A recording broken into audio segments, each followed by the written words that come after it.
the stress test, and the quicker the stress test, hopefully the quicker the mainnet.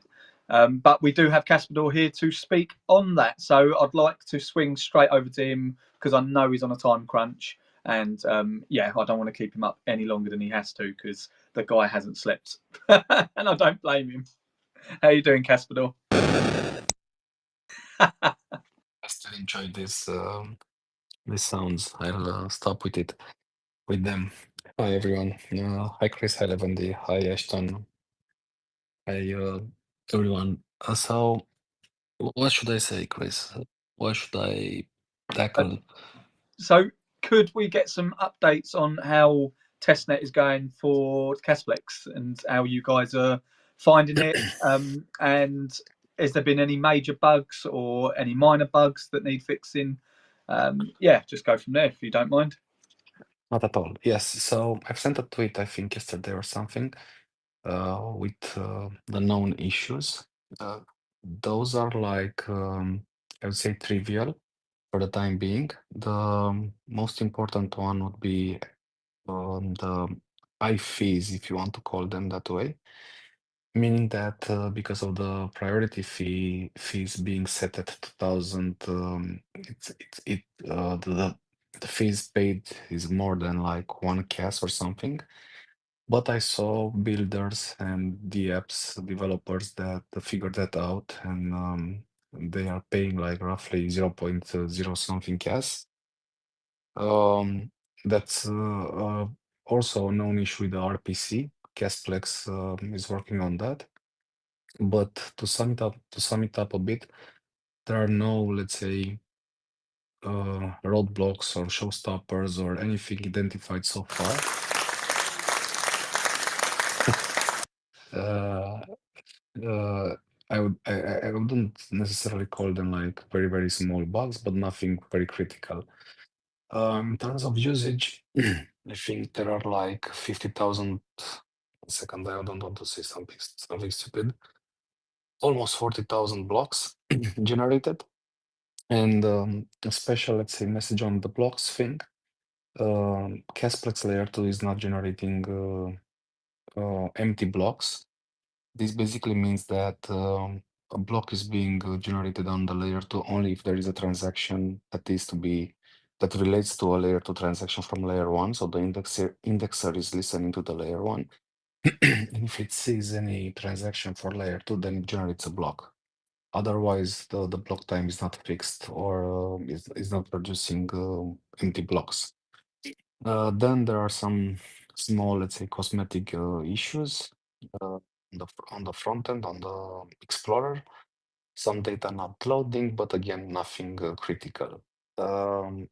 Yesterday, there were like 1,000 plus unique wallet addresses that did a transaction. So calling a contract, doing some transfers or deploying a smart contract. Yesterday also Chris started to attack the layer 2 by sending a very large amount of number of transactions in a second to see if it fails, where it fails, and to improve that. But all in all, everything sounds okay. Again, this doesn't mean that everything is perfect. For sure, there are areas to be improved and to be revised. But again, nothing that can I could say today that it's critical or it's going to impact the future development. I've worked closely with Zillows, with KFC guys, raising bugs or let's say concerns. Those were passed timely to the colleagues. They fixed that, and I believe their input was very, very valuable because for the end user, again, they cannot necessarily see those issues because they're just doing a transfer swapping, claiming, airdropping, or whatever. But the builders are actually seeing the engine behind it, and if something fails or breaks or doesn't respond in a timely manner, then they are able to raise that. So to conclude, Chris, so far so good. Fingers crossed. And if there is a let's say issue or something, that worth mentioning for sure that will be raised. But for the time being, everything is on track. Really, really amazing stuff, and like just a massive congratulations to Casplex and obviously the Kef as well for all you lot, for all everything you lot have been doing. It's obviously paying off, and it's the thing with a layer two finally coming on to Kaspa is it's such a breakthrough, another technological breakthrough for Kaspa, but also for blockchain or crypto in general. So this is like a huge deal, and it really, really is. I know, again, people may see price action for Kaspa and feel deflated and things like this, but really, I do try to focus on just how well the tech is going along and progressing. And I think layer two, I think some people may be missing out on the fact that this layer two that Casplex have built out is the next step to opening up Kaspa to a whole new world. Really, you're going to get, especially because it's EVM obviously compatible. You're going to get. I genuinely believe you're going to get so many projects and protocols coming over from Ethereum and other EVM compatible layers over to Kaspa. So yeah, a massive congratulations to you guys. You've done a really fantastic job so far, and I do know that you're still testing out and things can still break, but that's the point of a testnet as well. But it's really good that you don't really seem to have had any major issues at all, which is very promising. So yeah, massive congratulations to you guys. I was going to say as well, you mentioned that Chris was trying to basically stress test it to the max and try to break the layer two. How did that actually go? Did he get it up to like breaking point or and succeed, or did it just run flawlessly? Now, you need to scale up a bit. So, if you look at yesterday's transactions, you will see that I think 1 hour or something, there are no blocks being produced. So some, let's say, areas of improvements were identified. So it did break for what he did, but again, I think the testnet, this is the purpose of it.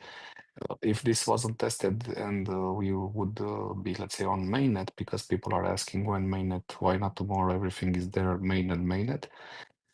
Anyone can, not anyone, but anyway, anyone with bad intentions can just attack and say, ah, this is crap. You see, it doesn't work, it crashes, so on and so forth. And this happened to me. This happened to Kaspa.com. This happened to lots of people that developed even the, let's say, the small or more complex tools on KRC20. The KRC20 wasn't a problem, but the way that we build, we were subject to attacks, right? So the layer two, it's very, very important not to be subject to such attacks. And I'm not calling this the basic DDoS attacks, like more sophisticated things that can harm your network, right? So Chris have doing that and actually identifying what went wrong. It's a very good step for us to actually solve this. Of course, not everything can be solved and not everything can be identified. Even if you have, I had today a podcast with Kaspa community member, and I told he was asking like, but if you audit everything, that should be like 100% secure, or should it be 100% secure, right? Not necessarily, because as I was telling him, if you have 0 days exploits or someone who really wants to do some bad things, they will find a way, right? The purpose is today, and the testnet is to actually start and imagine corner cases that ca that can be found by someone else and actually break your network, right? So mistakes will be done, that's for sure. But what's important is how fast you can actually recover from those and with minimal to zero impact to the users. And by not having access to, let's say, a page, you'll be frustrated. But if you are losing money or if you have financial impact, then that's an issue. So there is no room for mistake. Totally agree, man. And like you said, there's a point, there's a reason for a test net, and this is exactly it. You want to stress test it. You want to try and break it, so you can fix it, and or know that that what you've got is working well. So yeah, it's awesome that the team are thinking that far ahead as well. It's not just something, let's just release it quickly, because everyone's demanding when mainnet, because everybody knows we are about as patient as a kid in Disneyland. So but I totally agree with doing it methodically and really stress testing things, because like you said, you don't want things going catastrophically wrong when mainnet gets deployed. So it's exactly what should be happening now in testnet, which is fantastic. With that, is there any indication for, like, do you have a loose date for mainnet, or is it literally just we're not going to give any dates, which I totally understand? You just want to make sure that testnet's running good. I would say the same thing like I always do, and this is not uh, running behind the bushes, right? Uh, we can say tomorrow, we can say December. Doesn't mean that it's going to actually happen. It all depends on what you find in the preparation for the launch and during the testnet. So if we say a date, be it again doesn't matter. You pick a date, and then you are not reaching that day because you have issues and you need 2 more months, then what? This is crap, this doesn't work, I knew it, this is not okay, blah, blah, blah, right? So I do get the feeling, I do get the frustration, like people are saying, yes, but when? On the other hand, promising something without proper testing is not something that is going to benefit anyone. So better wait, make sure everything works, and you have a pleasant experience rather than rushing things and then at the end of the day uh, saying this is not working and because of some issues that weren't identified. So long story short, Chris, no, there is no actual date that can be shared. Of course, the team is looking for it has a date in mind, and the target is to achieve that date. But that date, again, due to what I've just said, cannot be publicly shared for the time being. Totally understand that, Castledor, and very diplomatically put. Um, especially for someone who's only had 4 hours sleep. Has it been exciting for you guys in the back ends, just watching this unfold? Because obviously you're all part of the team, and you've all done your part towards this layer two, whether it's actually developing on it or explaining it to people here on Spaces. Yeah, have you all been in the background, like, very pleased with how it's going? Because you must be, surely. Uh, you'd be surprised, Chris. So, and I'm going to tell you why. Maybe it's something that I'm not used to. So, the team had a public holiday, and it was overlapping with the weekend, right? And throughout the weekend, because the launch happened on Friday, I would expect low to almost zero response, right? Because obviously people are tired and they need to rest. But man, I've exchanged so many messages with them in the during these 3 days. I would say more than I have had with them for the last 2 months. So I was sending something, they were replying. I was sending something, they were replying. They were fixing. They were saying, "Try this, try that." And I think Luis here will can vouch for what I'm saying because he was the receiver mostly of the let's say the feedback and the fixes. So when then you said if we are happy, I'm sure everyone is happy, but no one is tapping their shoulders and saying, Great job." I did that. I said, "Congratulations for the massive achievement," right? Because this is a massive achievement, even though maybe, again, in our echo chamber, this seems like huge. Other chains might just go fork up an explorer and deploy a layer 2 and say, "We have a new network." For Kaspa, it's a stepping stone for the future, right? So for me, at least, personally, this is a huge win, but it's not my merit. It's the team merit, Chris, Bean, and others, right? The teams that are working behind. And for a reason that I don't understand, um, they are not like what's the word like expanding and or expressing themselves, saying, "Yeah, great stuff. We did great." No, they are humble and they're just carrying on. This is mind blowing, but very strange for me in a good way because they are focused more on on developing rather than congratulating whatever themselves. 1 second, I have a message uh, uh, from Coder um, saying uh, setting a date obviously is hard. So, what would be the criteria for determining whether a target delivery date is achievable, and what would give us like 99% confidence that a particular launch date is achievable? And basically, he said he had the same questions um, internally for the crescendo. So, Coder, I hope you don't mind by reading this out loud, but I think it's like nothing very personal in in this question. So basically, I believe Coder is asking for what's the definition of done, right? And um, when do you feel confident enough what are the criterias to feel confident enough to release on the mainnet? Uh, So obviously, one is the stress testing, right? Secondly, would be the penetration, making sure no one can harm you or not in an easy way. And thirdly, fixing all the be them even small issues like cosmetic ones. Those are nice to have, but the critical ones like um, fees or like RPC getting disconnected due to whatever errors or load or the front end not loading data or the APIs being available there. So there's still much of work to be done. But in a nutshell, Coder, I would say not looking at the house, kicking it with a hammer slowly everywhere, making sure nothing cracks. And then maybe we can call it for a mainnet, but this is like more poetically said.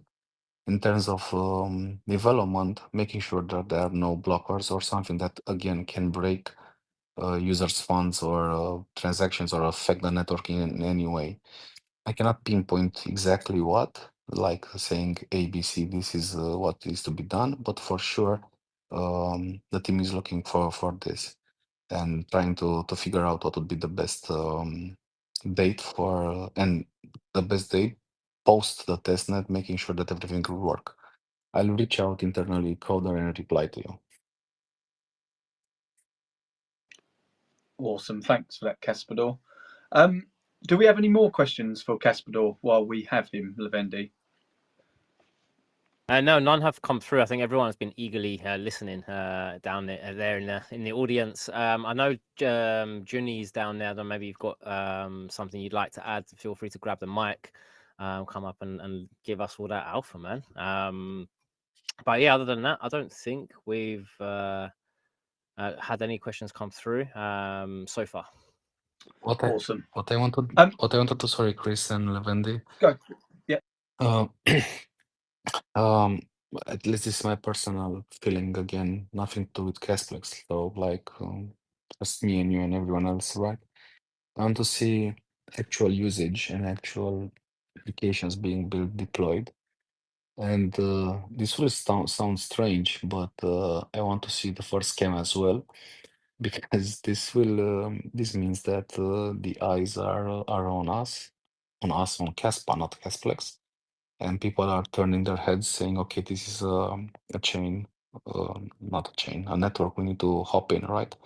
So for the time being, 40,000 blocks, at least one transaction, 60,000 transactions already happened, 1,000 plus wallets, unique wallets, connecting, doing some things. I do not know how to interpret this, if it's good or bad. Um, I think this ties together with the overall crypto market, where I do feel like retail is like bored or not joined yet, right?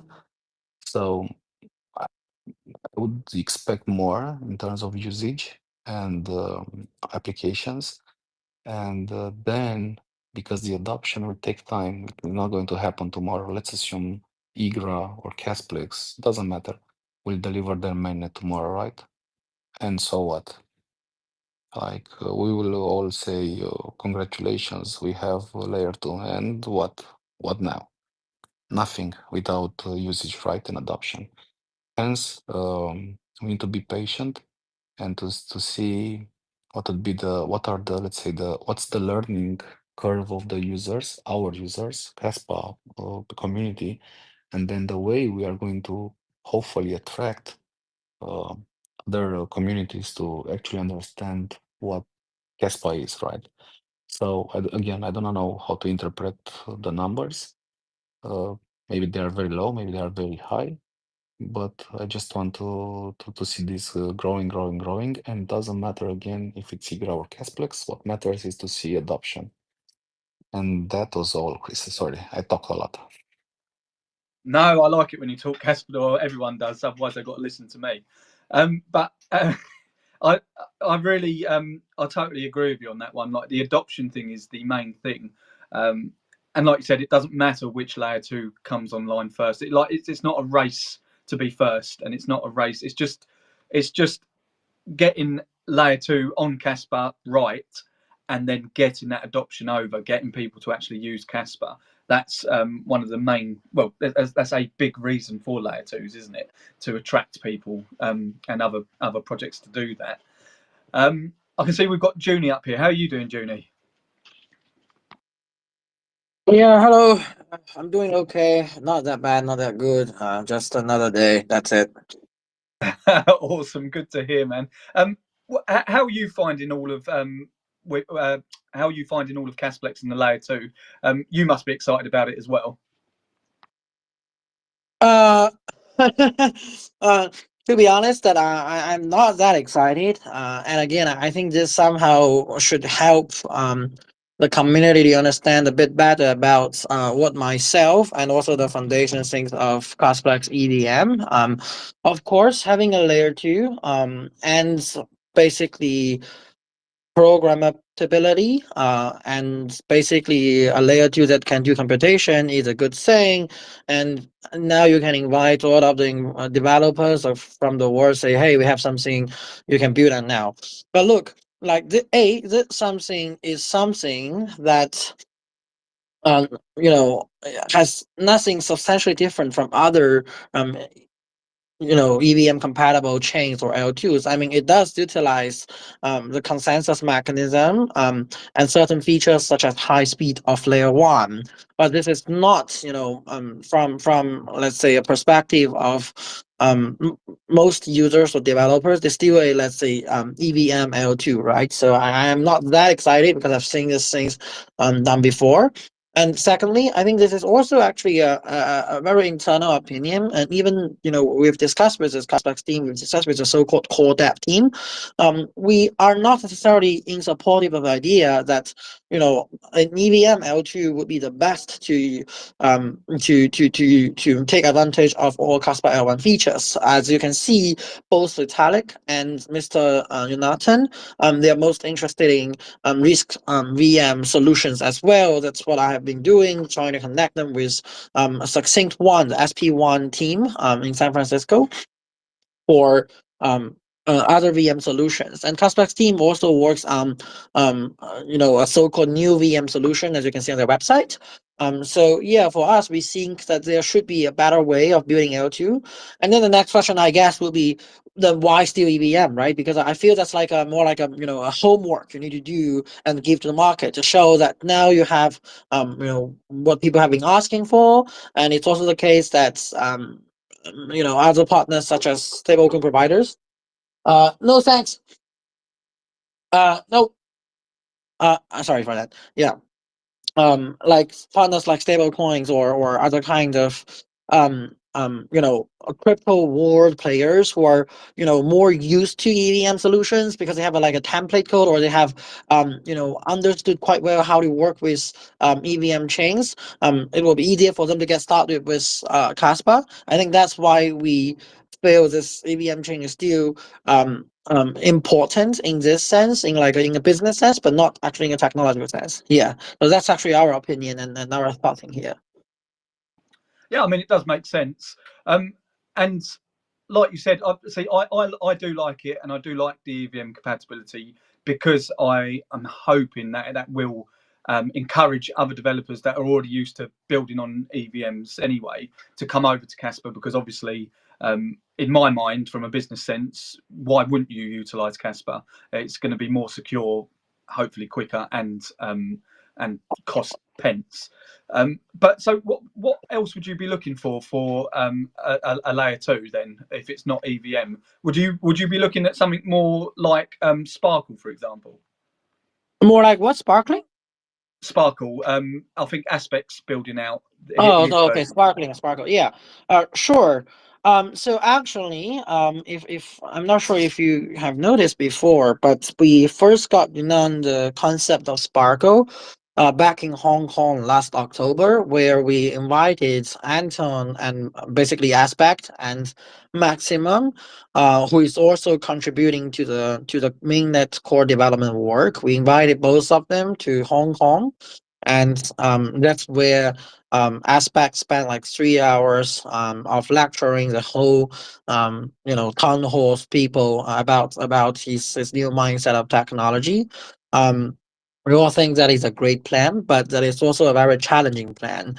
I think that may be accurate, but an understanding of what's going on with Sparkle is that it's almost like building a new CPU or circuit design that's extremely challenging, and you don't know, that's when that can be done successfully, and B, if that can actually happen, in the next 3 or 4 years, etc. So I think that is of course one of the most noble technical routes that Aspect and his team is running after, and I think that's definitely a good thing.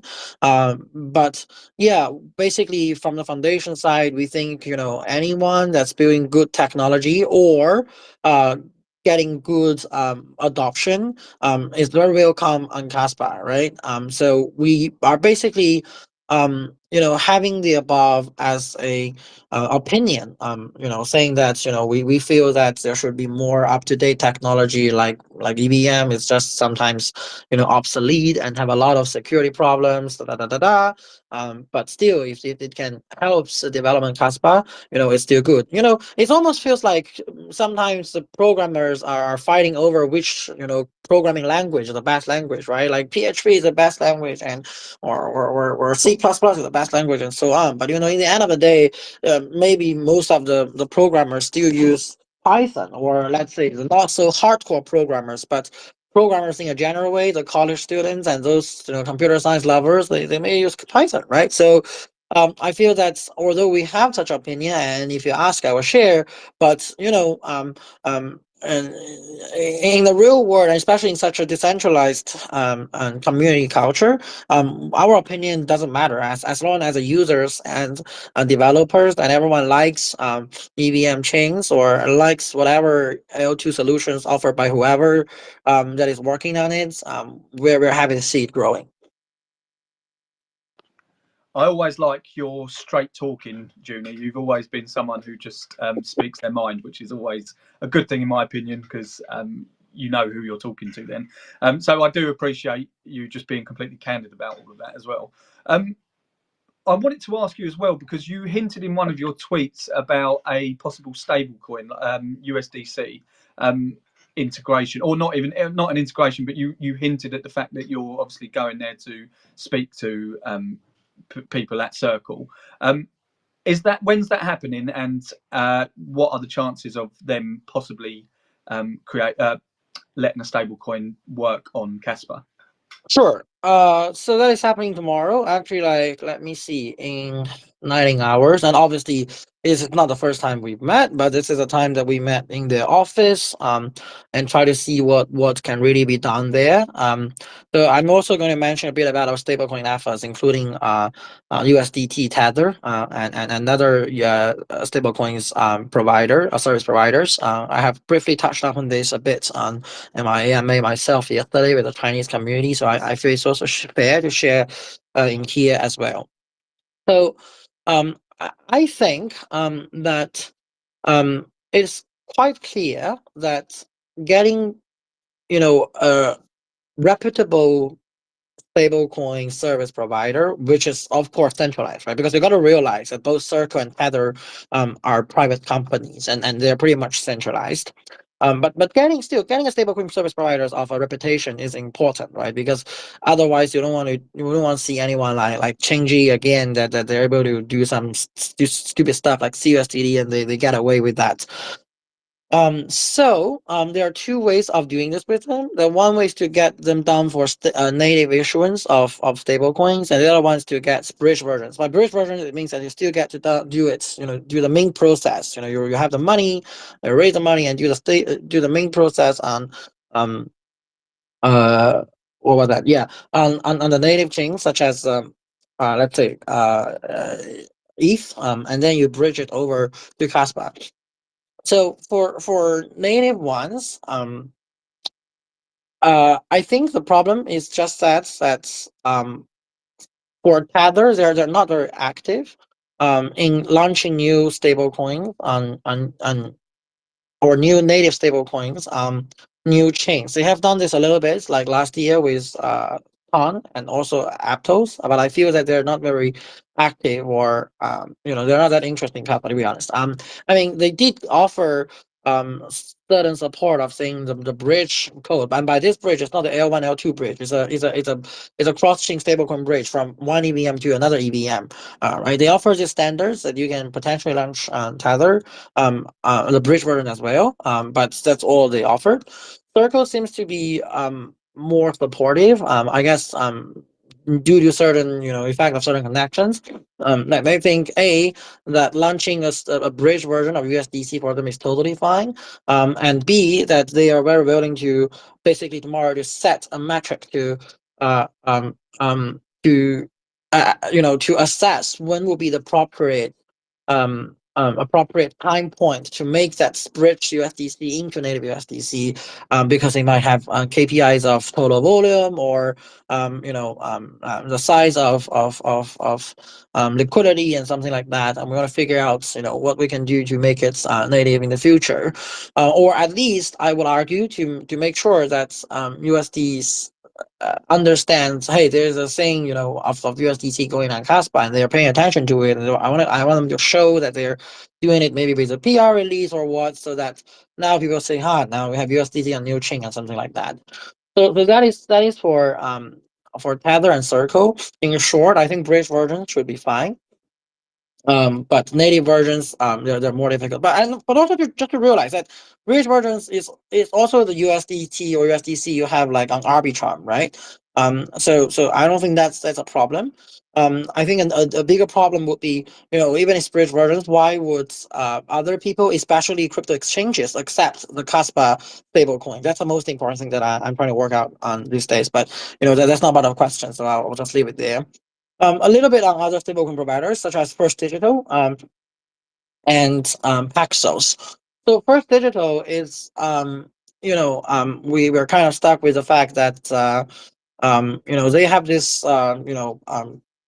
trust crisis, and especially when Justin Sun disclosed a few incidents of the misappropriated funds of like $500 million or something like that. So we say maybe that's not the ideal partnership we're looking for. And I want to spend a little time talking about Paxos. So if anyone is interested, you can go search the USDG stablecoin.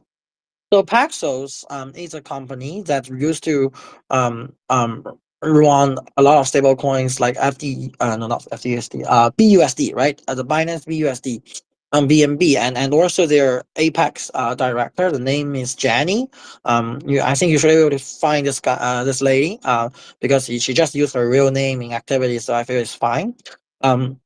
Used to be responsible for the operation of BUSD and ultimately shuts it down perfectly. I mean, shutting down is also a very challenging task when SEC is a pain in your ass. So we've talked a few times since October, and we met in Singapore.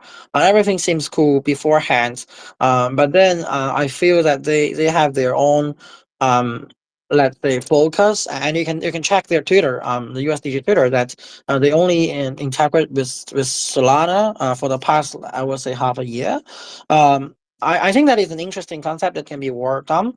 For reasons like I feel they're also interesting in Kaspa, and another thing is why native Kaspa stablecoin is important is because regulated exchanges such as Kraken, they take native stablecoins only. They won't accept bridged stablecoins at all. So suppose like USDG, by the way, USDG was also a partner of Kraken. So supposedly if there were native USDG on Kaspa, then you may see a USDG Kaspa trading pair on Kraken, and you can get a lot of returns and activities out of there. We think that would be an interesting idea. We're still working around it, but it looks like Paxos is not really pushing it forward for all kinds of reasons that some we know and some we don't know. So these are all kinds of stablecoin service providers. And another thing that might happen is that Queenpool, which is licensed to issue and launch stablecoins themselves, they can launch a stablecoin, but basically I don't like the idea, especially at the moment, because I feel that the community is kind of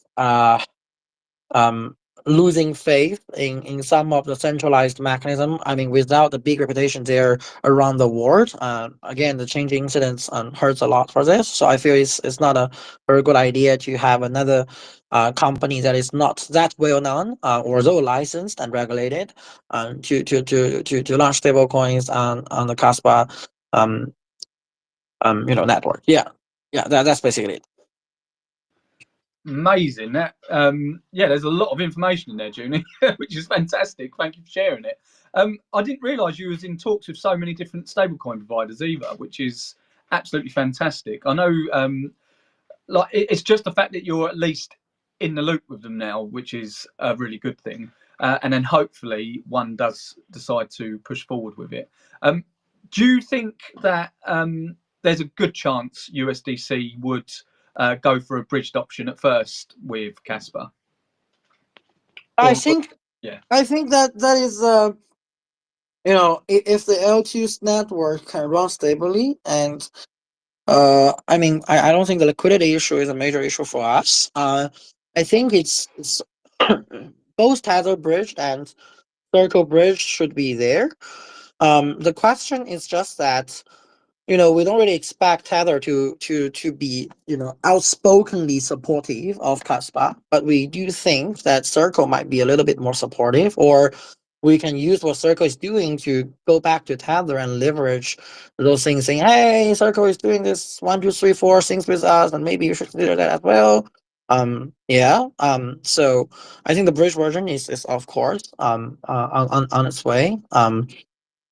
But if you want to say, if we can see a native version in the future, and if we can do, we can literally put Circle as a partnership or as a partner, something like that. That's something we are trying to work around this. And by the way, Wolfie will join me tomorrow in Circle's office as well. Yeah. I think everybody tomorrow in the Kaspa community will be just looking for yours and Wolfie's updates on X tomorrow. So hopefully you'll have some good news for the whole Kaspa community, because we could do with some. Awesome. Levendi, do we have any questions in the audience for Junie while we've got him up here, or Gaspador? Yeah, no, you can collect some questions from the audience. I also see people are pasting the links of Paxos in the comment areas, which is good. I think it's very important for us to know a bit more about the crypto world. Like there's not just USDC and USDT, there are also a lot of other stable coins. I don't want to spend a little time, but because I forgot to mention about this, to talk a little bit about USD1 and the so-called New Genius Act. So I think I'm asking them to write a piece on the New Genius Act, and maybe they'll publish that on the Medium channel of the foundation very quickly. But But just briefly, so this new stablecoin of USD1. Oh, and by the way, there's a USD0 beforehand. I'm not sure if you guys have heard of those. It is launched by a French MP, a member of parliament, and it is called USD0. And it's a very interesting economic model with USD0, USD0 plus, and Euro, USUAL. Yeah, the coin euro. So if you are interested in that, you can also check on that. The stablecoin goes unpacked a little bit as well.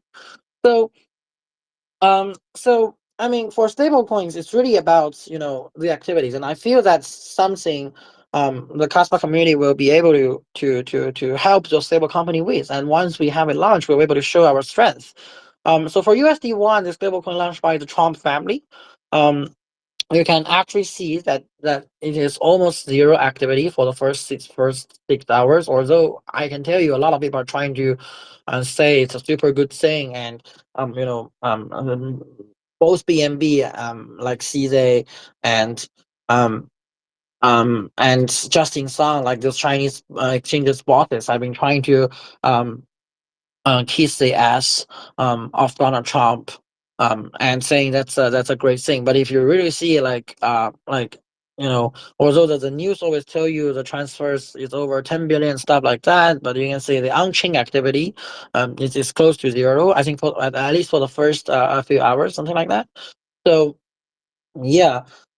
So I mean, stable coins also need active users as well. And I feel that the global network of Kaspa might be a great treasure to them as well. So we'll try to uh see the community activeness and then and depict this to this stablecoin people as we have done this to Kraken for the listing before. Yeah, that's the last thing I want to add about the USD1 stablecoin. Yeah. Amazing. Thanks for all the info, Junies. It is really valuable to everybody. Yeah, Levendi, do we have any questions in the audience for Junie or for Kaspador? They're not come through to the comments, but we have two speakers that have joined, DS and Cassius Maximus. Cassius Maximus joined first. Welcome to the stage. Do you have a question for Kaspex, Kaspador, or Junie? Yes, thanks for having me. So basically my question regarding the whole stablecoin development process with Tether USDC is that I'm curious, is it a very hard sell to these guys, or what kind of reaction are you getting from them in terms of describing Kaspa and its potential benefits to their stablecoin? Because in my opinion, it's more like it's not a matter of when, but if. Or no, it's not a matter of if, but when these guys come to Kaspa. And knowing what Kaspa is, wouldn't they be quick to flock to Kaspa's network versus others?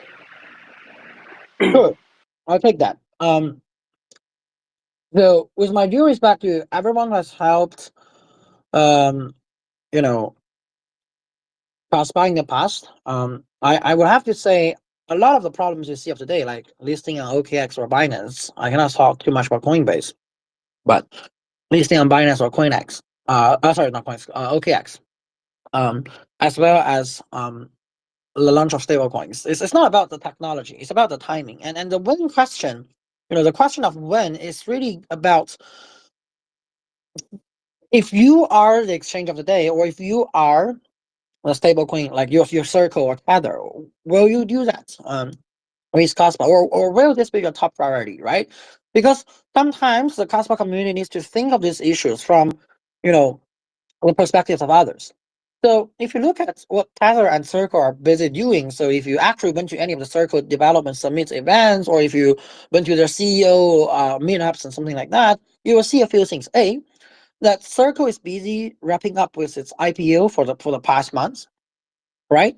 And that is why it might be the case that they're not interested in exploring the launch of a new stablecoin with a very fresh technical stack, right?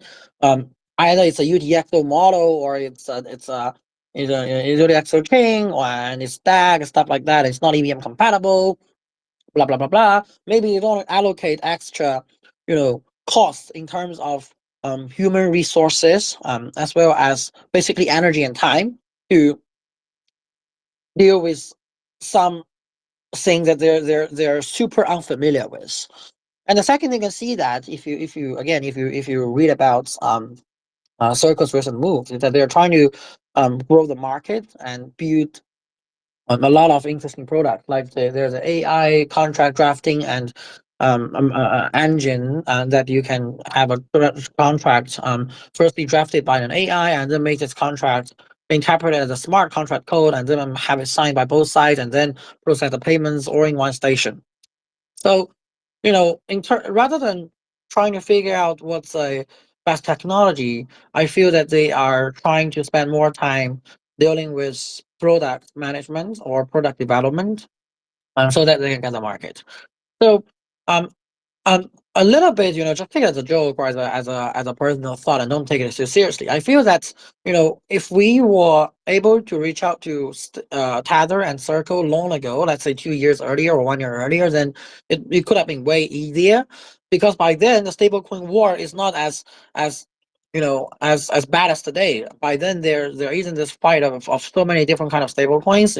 Now I can easily talk to you about over 10 types of stable coins: the Tether, the Circle, USD1, USD0, USDT, First Digital, BUSD, etc., etc. So there's so many of them, and everyone now seems to be um prioritizing market acquisition over anything else. So when you say it's a little bit hard to sell to them, it's not because Kaspa is a bad technology or Kaspa doesn't have a good community, but because that it's still very difficult to say, even if Kaspa has a very active community, but it's very difficult to make such a statement saying, the Kaspa community is bigger than the rest of the crypto world or the rest of potential customers of other chains, stable coins, right? So I think that's where the challenge is, and I have to explain to them that if you want to win this stablecoin war, market is not the only thing you need to care about, but also technology and security is the thing you want to care about. Something like that, you have to do it, and also have to explain to them why actually something they're not familiar with, that is to say a POW based stablecoin. I don't think you have ever had that elsewhere, but you have to explain to them why the POW based assets and stable coins are less sensitive when it comes to regulation, and why the SEC and other regulators will be more happier to see these assets than POS assets and stuff like that. To use this kind of narrative to sell to them instead of just saying the technology is the best. So unfortunately, that's actually the bitter truth we have to face for today. Like it or not, it's just the objective situation there. And I would like to extend this, marketing, emphasis on the marketing, basically saying that almost all stablecoin teams are doing the same. What's a little bit different is Tether.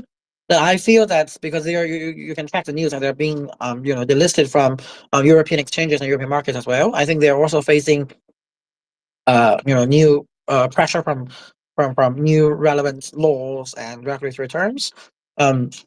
So for them, that they are even less interested in doing something new. I mean, a lot of times they're trying to say, just run something out and show them what's happening here, and then they can consider to work with us. At least work with us in a more substantial way, I would say. So you can see that they did. I mean, sometimes I'm also confused by their storytelling or the things they're trying to say. I also saw them launch natively on Aptos before, which I think Aptos is, I mean, neither more technologically advanced nor active. Speaking of community, but that's their decision, and that's their thoughts. It's an Italian team, so not sure what they're thinking about. Yeah, but sometimes there are challenges. I would argue, if it's way earlier, in the rather infant time of the crypto world, these things could have been done easier. Yeah. Awesome. Thank you for the answer. Sorry, go ahead, Cassius. Oh, thank you for that detailed response. So it sounds also like, so you attribute a large portion of that to the timing of everything, as well as their lack of understanding of, I guess, what Kaspa is due to its nature as a proof of work coin. They've never seen anything like it before, right? That could also be a reason why it's been Yeah, taken. I mean, Yeah. sorry for that. Yeah, I mean, so I'm not sure, how much of you have, how much of all of us have digged into the research papers and the features of the network. I can tell you that Kaspa is somewhat even, um, annoying for some of the partners, with a quotation mark. Of course, they will figure out this is accent technology very soon, but in their initial glimpse, it's actually very hard to deal with. That's also why we're having troubles with recruiting developers, and that's also why that that guy that they called Kaspa as a poverty chain. It's actually not because it's a poverty chain, but because it's more challenging to build on Kaspa because people are so used to EVM and you know um the historical trends of coding the crypto world. Um, so you have to realize that it's not just POW. Okay. First, it's proof of work, which means the node network is uncontrollable, right? Like you have a lot of nodes around the world. It's not like the case, basically Sui and Tron knows who their nodes are and they know where they are, they know who they are, they know what's the price of their staking money, right? Because when Sui needs to ask you to stake 30 million Sui, um, obviously the foundation or the so-called project team knows what's the price of those people get their Sui and get it staked and so on. So not only is POW, which means it is as a globally widespread nodes network, but also it is not EVM compatible, which most of the so-called builders, I'll call them as non-hardcore builders, find it difficult to deal with. And thirdly, as a UTXO chain, it's even not the same as Bitcoin because it has different features such as payloads and doesn't have the features of SegWit and something like that. So basically, if you want to build on Kaspa, you have to really sit down and try to understand what it's doing and understand how you know um um you cannot just copy paste your code from the other chain, right? You cannot do that either with your code on EVM compatible chain, nor you cannot do that with your code on let's say on BTC layer 2, or if you have anything on there. So you have really to sit down and understand what you need to do with this network and then start to admire and appreciate this technology. Of course, stablecoin business face the same issues, and this issue sometimes is even worse because, as a company, and they have to pay their employee salaries, right? And so they are not that willing to let their team or employees work on something that they're not sure, you know, basically they're unsure of what it is and what it can do.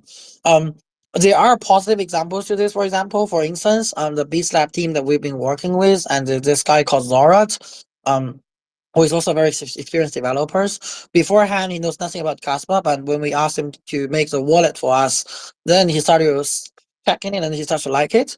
But again, this is because this guy loves the crypto technology himself. That's why you can see all the crypto tech lovers. They love Kaspa, but for businesses and companies, it's actually sometimes slower for them to take moves, especially when the Kaspa way has this culture of not paying a single cent for them.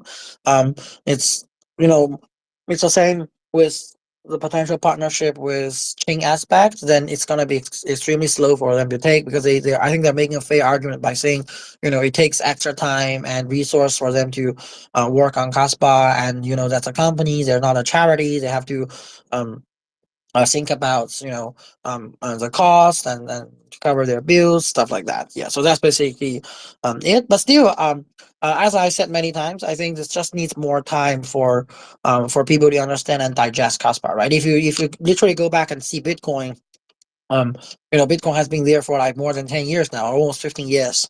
And how long is Kaspa there? And if you think of Bitcoin in its 3-year or 4-year-old time, which is 2015 or 2016, where is Bitcoin, right? So yeah, that's what I'm thinking of literally. Thank you. Awesome. Thanks for that, Junie, and thanks, Cassius, as well. Good questions there.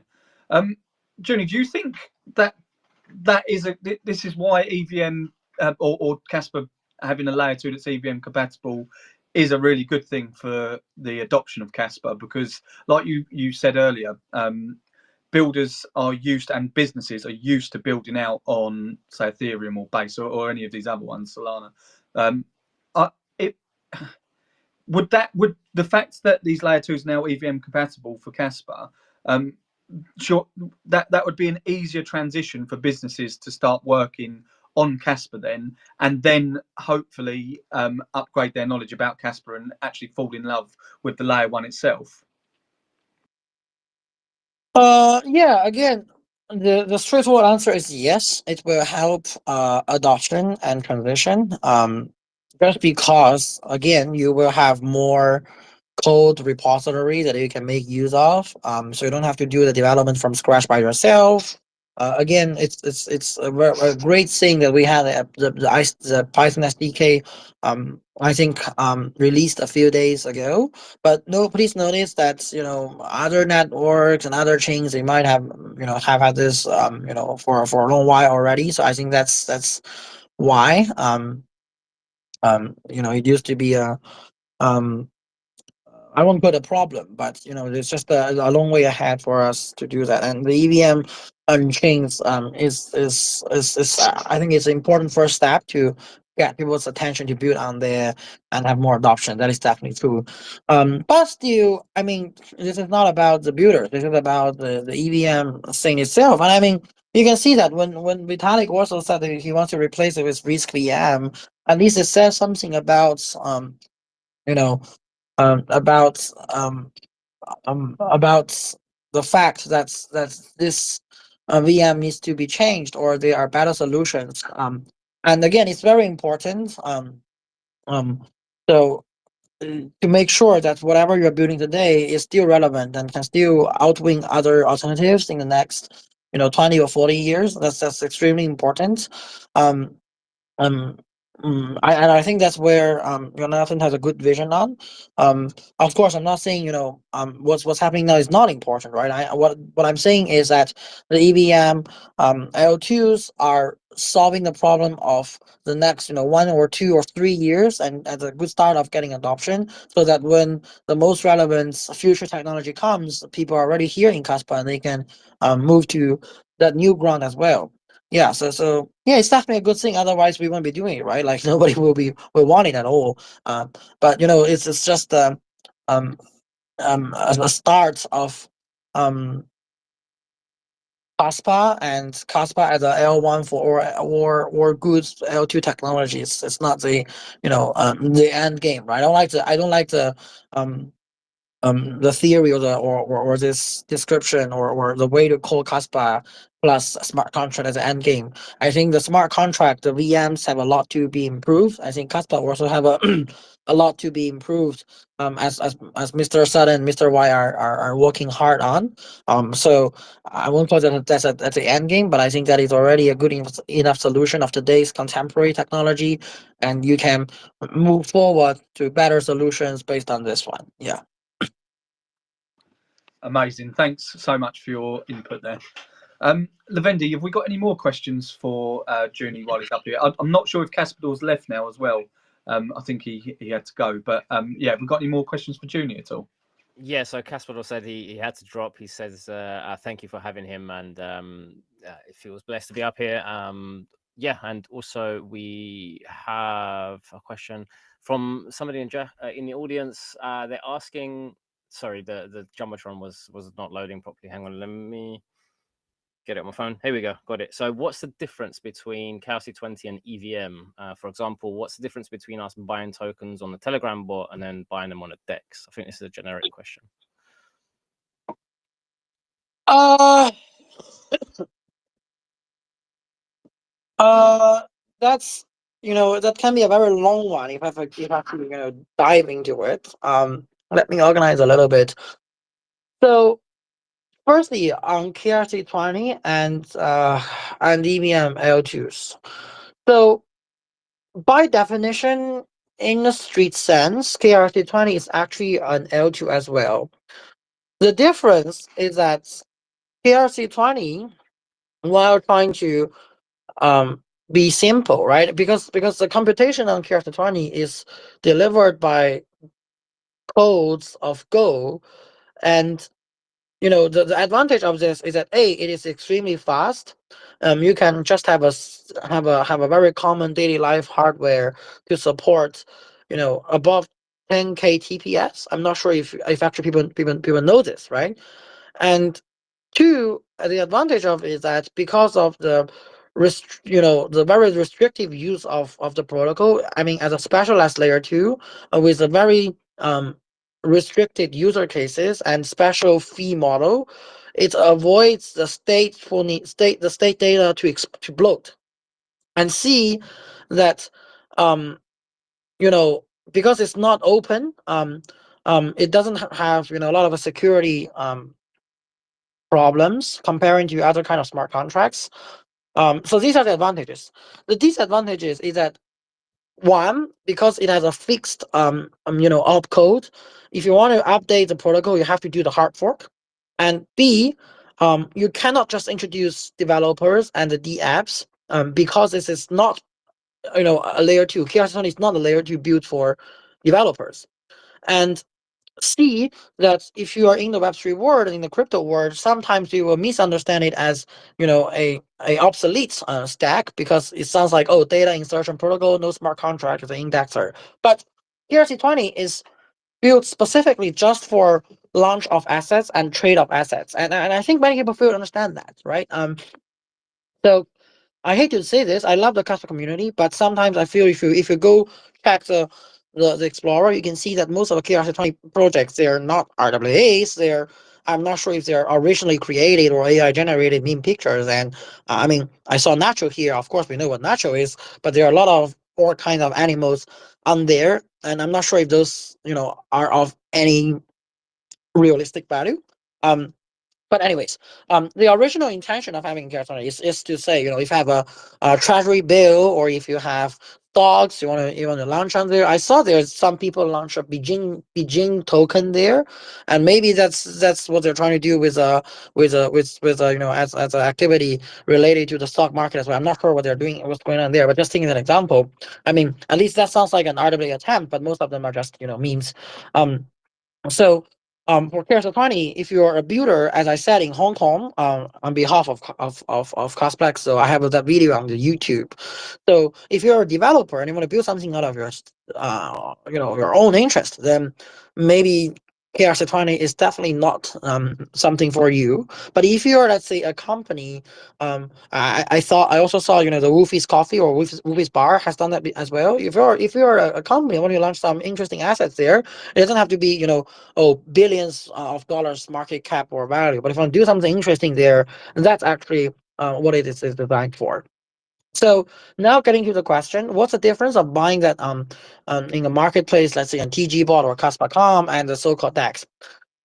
This is very tricky because there are three things actually being talked about here. The first is a so-called data insertion protocol marketplace. So one important feature of this is that it's almost like an NFT marketplace, right? Look, you can only place a sell order there. You cannot put a buy order there, if you notice that, right? Either on KSPR, I'm not sure about Kaspa.com. I haven't checked the website these days. Maybe I should check now. But you may notice that such marketplace and such plans, mostly you can just put a solo order. This is because this is due to the design of an indexer. You can actually do buyer sell order, but that's going to be super complicated. So let's not dig into that. So if you buy it from a KSPR Telegram bot or from Kaspa.com, you're still using the Kasplex indexer. So that is why I said when we say Kaspa, yeah, I just checked the Kaspa.com. You can still only put a sell order and to buy from sell orders. You cannot actually put a buy order. Yeah, so that is why I said, Kaspex is actually quite, non-profit and benevolent, because KSPR charge a fee and Kaspa.com charge a fee. I don't think anyone should dislike me saying this, because this is a matter of fact, but Kaspex will offer the indexer for you. They don't charge a fee from you.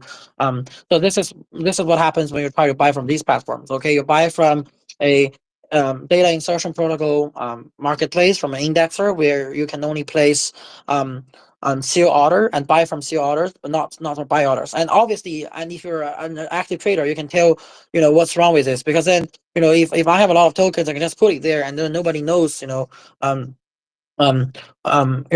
if someone were going to buy that. So people were saying, oh, the whales are selling, and maybe I should also sell my tokens as well, right? Let's say if I have, I'm just thinking as an example, right? I see a zealous here. If I have, let's say, 100 million zeal, and I put them all as a big sale orders there at a price of 0.0001 Kas, and then the market was saying, oh, they're going to panic there, and we cannot get over that wall of the sale order, right? So that's what happened with Kaspa KRC20 market. Now, so what's going on with the DEX? So there are two types of DEX we're talking about. The most common one we're talking about is a DEX based on Uniswap, the loot contract, the fabric contract, the bonding curve to launch a coin, basically, the Solana launchpad is still doing the same trick, apart from adding the bonding curve, or make it a little bit more differently. So for those DEXs, the difference is, it is not order book. So even for KRC20 marketplace or data insertion protocol, it's order book wise. Like, you say, I want to sell my token for a certain price, like say $0.5, and I'm waiting for people to buy it. So I'm waiting for the deal to happen, and this is the price I want to sell, right? Either I don't get any deal made, like let's say I failed to sell my token, I still have my tokens, or I sell it as a price of $0.5. For DEX, or the so-called AMM, the automated market maker model of Uniswap, the price is it's not a fixed number. It's more like there's a liquidity pool, and you can get money from that pool and add money to that pool.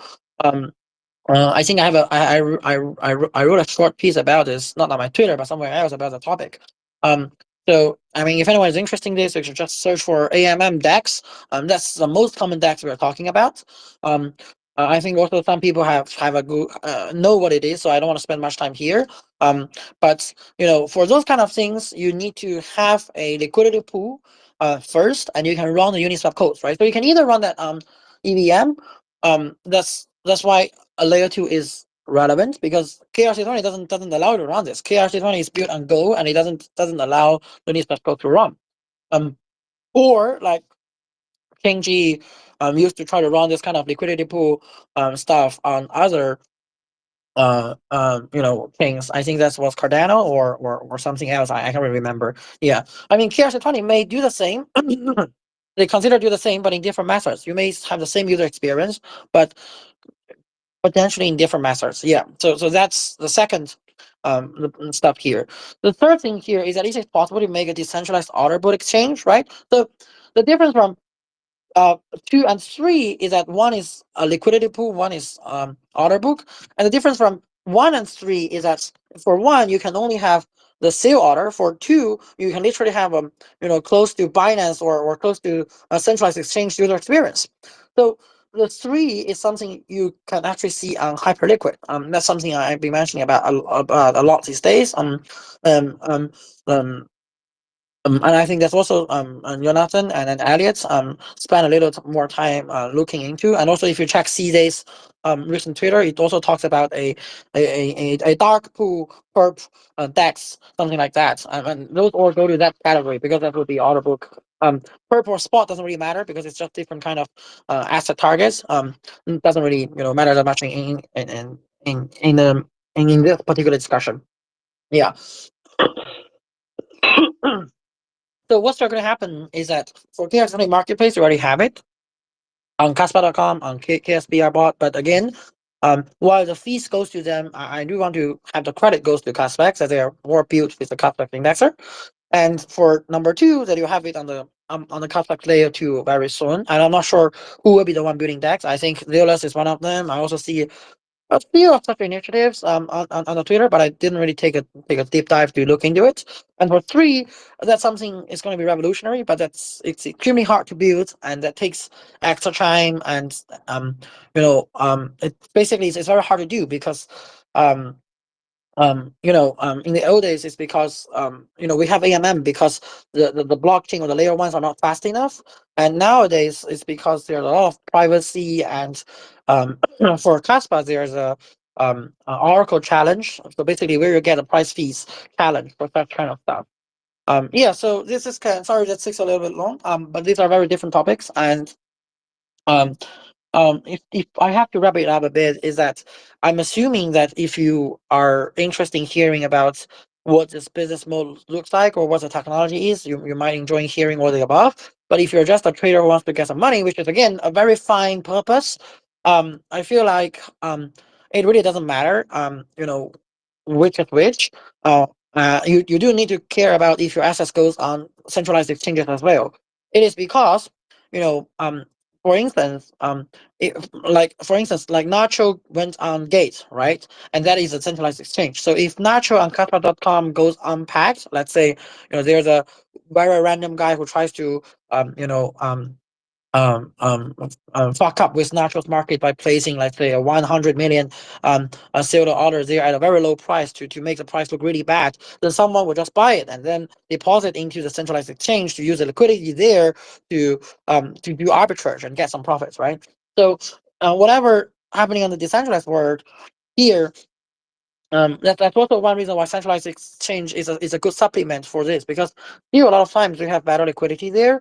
Not every DEX is Uniswap, not every DEX is DYDX, right? So if those DEXs has better liquidity, then people can do arbitrage, and then therefore the price on the decentralized exchange also tends to be at a balanced or at a proper position. Yeah. Sorry for that. It's a bit lengthy, but yeah, that's it. That was a brilliant answer. Thank you. I can see Cassius has his hand up again. Go ahead, Cassius.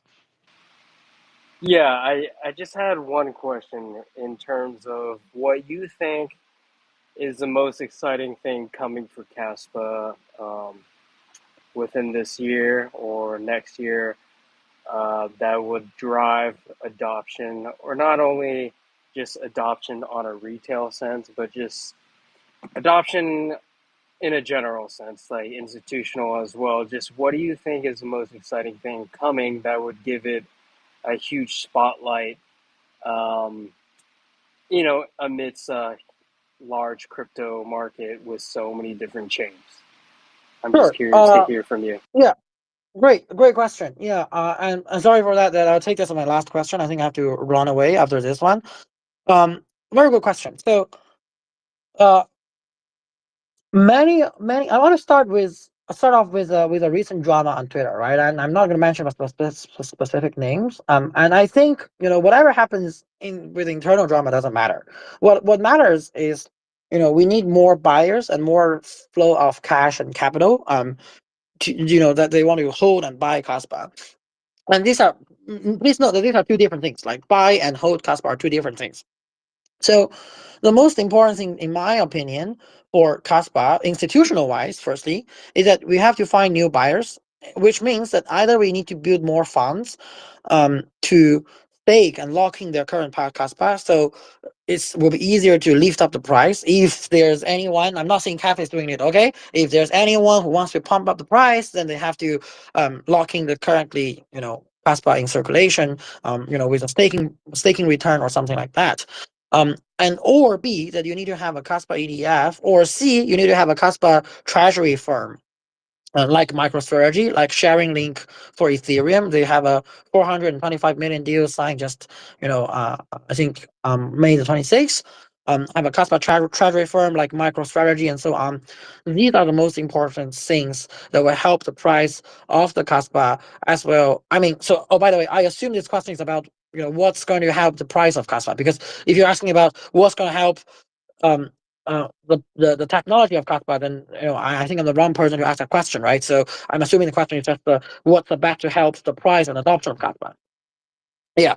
So institution-wise, Kaspa EDF, where I got a meeting with Stephen, and the CEO of Canary Capital again. Wolfie also joined me in that meeting. And they run the EDF application for Tron, and I have a few other people who want to do EDF for Kaspa as well. But that takes time. If we submit application by today, it will get approved by I think January or February. And also in terms of Kaspa treasury firm, like the Kaspa MicroStrategy, I also have a few people interested in that, including some currently public companies in the stock markets. So these are the most important and exciting stuff from the institutional perspective. In terms of individual ones, for individual users, I feel that we've been trying to talk to different consumer goods, not necessarily companies, but this kind of occasions, right? Like concerts, Katy Perry. There's our few singers, The Weeknd and Katy Perry approached us before, and also what we have seen with Giuliano, the Muay Thai boxer we've sponsored. This actually was run as an experiment. So we are trying to say, with a layer 2, would it be easier for us, let's say, to actually maybe build an NFT around Giuliano? I mean, for the next time for the sponsorship, and to have a bet protocol, when Giuliano is fight on stage, that you can bet if he's winning or losing. I think this job, to be honest, will be done more easily with a layer 2 there. So basically, for all of the sponsorships stuff you have seen before, it's like attempts and experiments we're trying to run and to see what's going good and bad in those attempts. So apart from these, we're also having, we made an extra wallet with the name is Caskeeper. You can actually find it in the Google Play Store on your mobile or Google extension. And for the mobile app, the L2 module is already ready. If you click on the right corner, top right corner, there's an L1, L2 button that you can swap between those two. And there's also the scan functions. So basically, we're trying to say, if we can work with, if there's a concert, if we can work with all of the merchants there, the ticket office, and also, let's say, the little shops that sell drinks and hot dogs in that stadium. And you see people can just buy and sell and pay with Kaspa and Kaspa stablecoins exclusively to make an event like that. I think Nacho had an interesting idea of running such an event. We also had discussions of running a Kaspa conference in Malta or Portugal with Jonathan before. So for individual users, what we want is, in summary, is either a closed space where only Kaspa payments is allowed, or this mass adoption circumstances where we are very willing to offer discounts and subsidies, right? So basically, if you buy Katy Perry's tickets with Kaspa payments, we offer you your 10% discount or something like that. So these initiatives are what we are trying to work on. Me myself focus on the institutional level stuff more because I don't see myself as a good consumer. I don't go to concerts most of the times, and I don't really buy into a lot of this membership stories or marketing campaigns. So I will assume that I'm not a good one to run those stuff. Yeah, but yeah, I feel that a lot of people will we'll get to know Kaspa more about this. Oh, by the way, just to add on this, I'm sure many people noticed what we did in Romania, right? For our new sponsorship of conference idea to run coffee machines. So basically, I had this idea of saying, if we have stable coins, and not necessarily stable coins, but next time, because we didn't have the mobile app by then, we will say if you can get a coffee for 1 KAS, right? That's really cheap. You scan the QR code of the coffee machine, and you got a coffee there, and you pay 1 KAS, and you can experience how fast it is and how easy use it is. And you can see there's a lot of paper cups, and that's my new takeaways. I feel a lot of Kaspa paper cups throwing in the garbage. I feel that's not good. That's Kaspa in garbage. So I'm gonna say, the next time if we have this app ready, so when you finish your coffee and you go back to give us your paper cup and we'll collect it. Then you will get your 1 cost return. So in this kind of ways, people get 2 times of trying out the experience of sending and receiving Kaspa. And also we can tell a story of being environmentally friendly, and also don't make the Kaspa logo in the garbage anymore. But yeah, there are a lot of interesting things, and I think we also consult the community for creativity.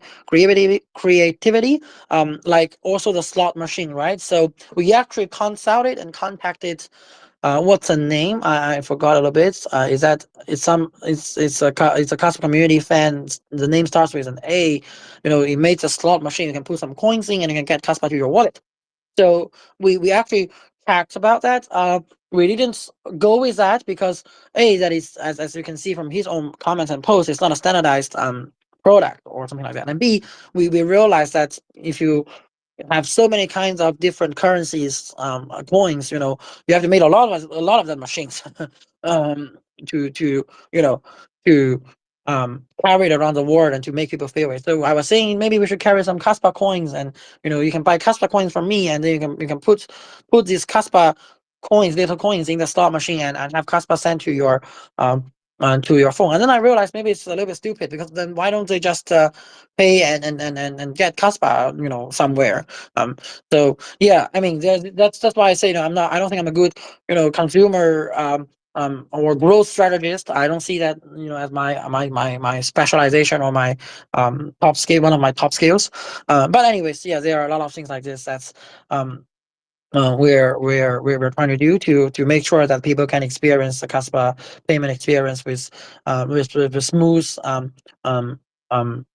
smoothly for more than once, and I think they will gradually like it. Yeah, so that's basically it. Yeah, the celebrity NFTs, and batching activities, and buying tickets, buying food, buying coffee. Because it's very difficult for us to make a merchant, thousands of miles away to take acceptance, right? We don't really know if they actually take acceptance, and I wholeheartedly believe that they love Kaspa and they take acceptance, but you cannot just push everyone to be like Wolfie's Bar, to be really an advocate, to advocate for fast payments. But what we can control is that we can try to spend some money to have a closed space, and as I said, to make sure everything here is bought and paid by Kaspa. We can even start with a smaller space like that, not necessarily like a 1,000 people conference, but even just like a 100 or 50 people meetup, right? In Japan, I've seen a lot of those, or in Israel, in where, to make sure people can experience. Yeah. Thank you so much. Okay, I have to run off. Thanks for everyone for listening. Really happy to be here, and yeah, hope everyone had a good week. Thanks so much, Junie. Really appreciate your time, and good luck tomorrow in with Circle. Keep us updated. Thanks. Thanks, mate. Appreciate your time. Bye. Definitely keep us updated with the Circle, man. Everyone's looking forward to hear that. What's going on after that? Cool. There was a question that was asked in there. It's a really good question. I want to ask it before we go into the next, go towards the next speaker. Nakasompo asked, what's the best way us non-developers can help spread the word to get builders into the ecosystem? Open question. Anybody feel free to raise your hand. It's a good question, and it's actually a really hard one to answer.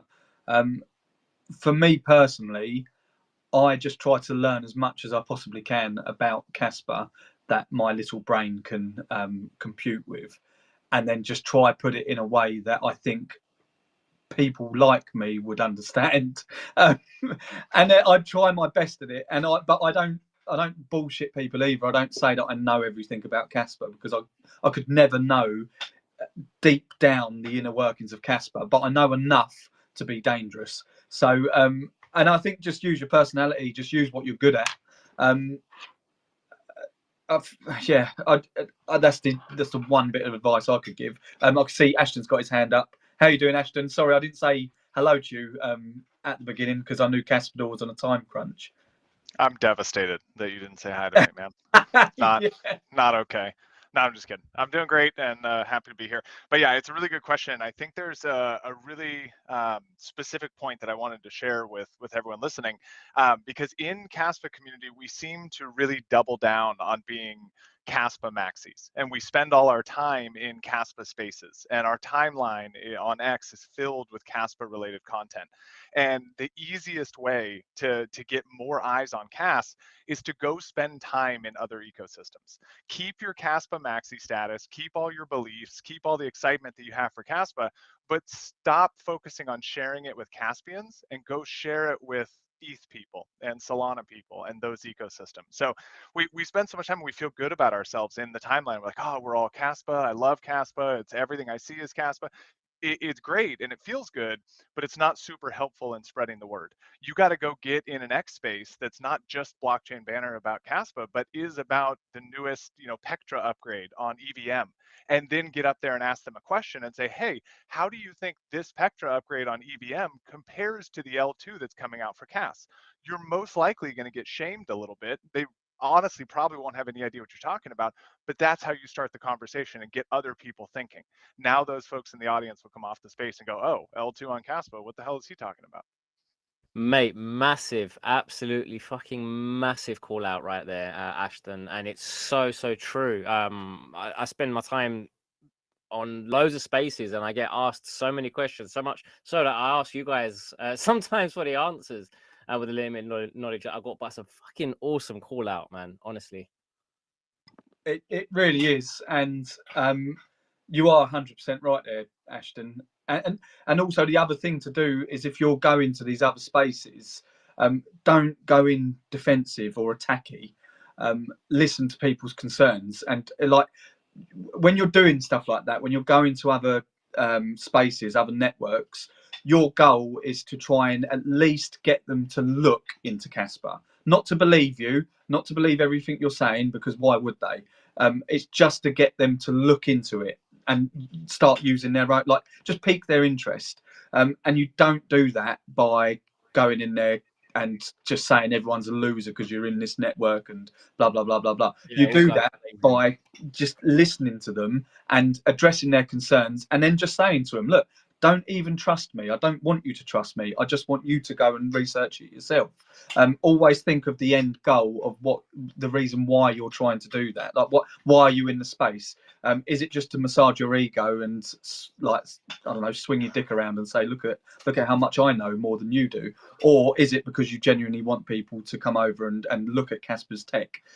If it's the latter, just don't go in defensively. Think, like, actually try and reach that goal. But yeah, so massive, 100%. awesome point there, Ashton. Do you remember Gurav? Yeah. Yes. Yeah. Biggest example going, Gurav. He didn't know anything about Kaspa. He was chilling on a space. One of you Caspians jumped in there one day. Name of Hover. Some people like him, some people don't, like Marmite. Come on, let's go. But yeah, he jumped into that on a random one. He started speaking exactly like how Chris explained, not on his usual self like he's on a timeline, but calculated and with calculated steps. He piqued his interest, Gurav's interest, and before we knew it, he was in this space learning more and contributing on top, having some mind-boggling discussions with Shy even. But yeah, no, that's biggest example. Dude, it's such a good call out. That defensive attitude will get us nowhere, because it's just coming back to like basic sales 101 stuff, right? I mean, if you alienate your client or your audience or something, make them feel stupid, they're less interested in what you have to say. But if you make them feel curious, they can't help themselves. They must come figure it out. The human brain wants to close loops and wants to fill holes. So you leave them curious. Hey, have you heard of the L2? How does this compare to EVM on Kas? Do you think this is possible with proof of work? Because I think it might be. What do you think about it? These are the type of questions that get people going, oh shit, maybe he knows more than I do. I need to go fix that. That is exactly it. Because actually, Levendi, with Gurav, Hover was the one in that space, and then I joined the space and started speaking with Gurav. Because at that point I obviously joined mid-flow, so I didn't know what was going on. But I started then speaking to Gurev on that space, and I just assumed he knew what Kaspa was because he was interested in it, and he was talking about how to make it quantum resistant and things like this, and how they're trying to do that on Bitcoin. And I was honest with him. I just said, look, I am not the person to ask about this, but they're fantastic questions, and yeah, you should really talk to Shai, because Shai is obviously, that's his field. He knows what he's talking about there, and that's how the space come about. And that's how I didn't even actually know. Like I said, I didn't know Gurev. That was the first time Gurev had heard of Kaspa. And in that space, actually, because it was a Bitcoin space, I was getting, well, both me and Hover were just getting slaughtered by everyone. Oh, it's a shit coin. It's this. It's that. It's that. But what you've got to understand is, it's fair enough they think that. Why would they believe some rando they've never met before who just bowls up into their space and says, oh guys, have you heard about Kaspa? Yeah, of course, like, they're on the defensive, of course they will be, but you need to understand that, and the way to counter that is how I did it. Look, I totally understand what you're saying. I totally get why you don't believe Kaspa is the best, and I don't want you to believe me either. Just have a look at it. And if you go into these spaces, if you get at least one person to look at it, that's one extra person. Now Gurev, he's obviously big in the Bitcoin space, or he's very intertwined with the Bitcoin space, but he's now telling his friends about Kaspa, and that is sort of how it grows, isn't it? Sort of like how Kaspa's block deck grows. It just spreads out like branches on a tree. So yeah, really long-winded, I suppose, but that is probably the best way to get people into Kaspa. Make sure you have a good base knowledge of how Kaspa actually works, though. I would say that.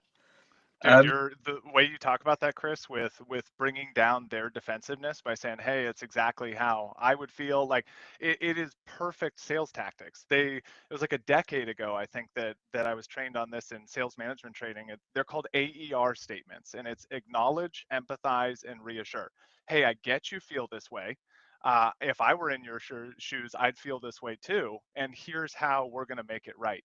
And all the defensiveness just drops, and you've got a raw palette of someone who's actually listening to you, which is so powerful. Well, check me out. I'm a sales guru, and I never even knew it. And just a side note for everyone, it works really well on spouses too. If anyone is hitting you up in your house, like, hey, why'd you do this? Like, oh, my bad, 100% my fault. If I were you, I think I'd feel the same way. Let me fix it. Yeah, what's for dinner? I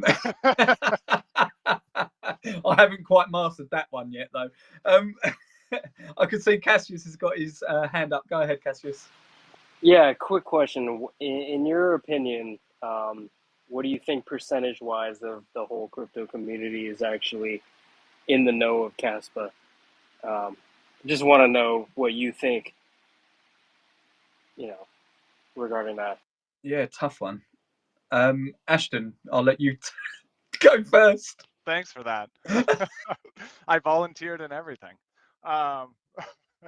I would say that the name recognition is orders of magnitude larger than the actual ecosystem recognition, right? So if you were to take like a poll of people and say, hey, who's heard of Kaspa? Your number would be way bigger than is meaningfully relevant, right? And that's because of CMC and the top 100 list and things like this. But I mean, I'm kind of afraid to throw out a certain percentage, but I think it would be single digits in terms of like active ecosystem participants, both builder, retail investors, like everyone. I think we're talking about probably low single digits, maybe close to 10, but I'd be shocked to see it above that. Yeah, it's interesting because I do talk to a lot of other people in other chains and totally different like fundamentals than what we're in Kaspa for, and a lot of these guys don't even know what Kaspa is. One guy actually thought Kaspa was just a layer 2 solution on Bitcoin. So it's crazy to see, how so many people still don't really know what Kaspa truly is, and yeah, it's just kind of mind blowing. Since we're all in it, we all research and keep up to date almost every other day.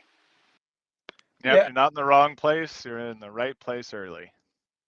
I love that. Yeah. But again, there's a lot of Bitcoiners that have no idea how Bitcoin works. It surprises me so much. There's people are just in it because it's Bitcoin. They don't actually know a lot about how the consensus actually works. And I think, funnily enough, I'd say you probably get per capita more people in Kaspa that understand the tech enough than you. I don't know, maybe not. There are a lot of people that know about Bitcoin, but either or, and I do agree with Ashton as well, where there's definitely a lot more people that have heard of Kaspa but aren't active in Kaspa's ecosystem. But that, again, that's not so much of a bad thing. At least people are hearing about it, and they are. Like, there is a lot of people that are hearing about Kaspa but maybe not looking into Kaspa. But that just means that the seed has been planted at least, which is a good thing.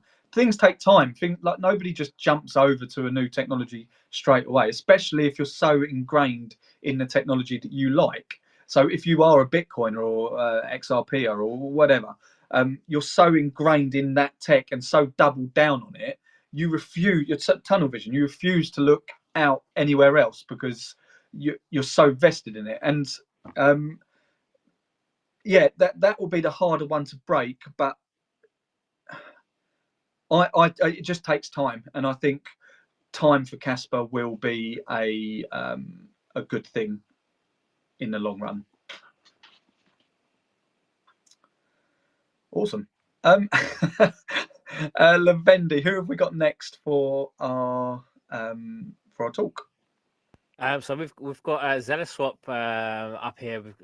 So we're eager to find out what you guys have been doing, man. Have you broken your testnet? Have you broken your platform testing it? What's happening? What's going on over there? Hi guys, it's nice to be here. How are you? Hey man, how you doing? I'm great. Good. Are you tired? Tiring days, yes. Yeah. Especially with the teasing, like you never know when the L2 was to drop. So we've been awake for many hours. I Yeah. love it. So how has the testing been going for Zealous? It's been going really well. We haven't had any issues regarding us like going down or something that broke. We had a minor issue with the way we were calculating the APR, which we spotted and fixed, and that was the issues. I think other issues are UI related bugs, and they are small ones, but functionality wise, we haven't identified any other issue. As for testing, we had a lot of testers. I can go through the numbers maybe later. And yeah, my opinion on the Kaspa XL2, it's really great. The RPC connection, the WebSocket RPC connection is very stable. We had like one disconnect in 3 days. Yeah, so far Kaspa XL2 is really great. There's an issue with the fees, and that's it. So other issues we have identified and reported to Kaspador, which I should thank him really for. He's really great and really responsive, and yeah, he helped us identify some issues, and the Kaspa team has fixed them. Yeah, basically that's our summary of the tests. If you want me to go through some numbers, I can do that. Yeah, I mean, numbers are great, definitely. Yeah, so we've had around, last time I checked, 1,504 testers, unique IP addresses, 1,700 unique wallets. So people tested with more than one wallet. As for the usage, it's mostly coming from desktop. 70% of traffic is coming from desktop. 43% is coming from mobile, and less than 0.5% is coming from tablet, iPads. So the most operating system used is Windows, 42%. Android beats iOS, 23%. iOS 20%, Mac 13%, Linux 2%. Those are the statistics regarding the people using the DEX. As for the transactions, we've handled around 44.5 thousand transactions. Most of them come from the NFTs and staking NFTs. Nearly 24,000 transactions just related to the NFT staking. Swaps, we had around 2,400 swaps. And Infinity Pool stacking is the second largest thing. It's around 9,000 transactions. Man, you've been doing fantastic work then, and it sounds Thank you like so much. Yeah, well, you have, and you must be pleased with yourselves as well, because it's a big deal when you go to testnet and you start actually testing what you've created, and with the intention of trying to break it. So you must, you must be pleased with yourselves. Yes. I mean, we've been testing it on the Kairos testnet. I gotta say the transition was very smooth. The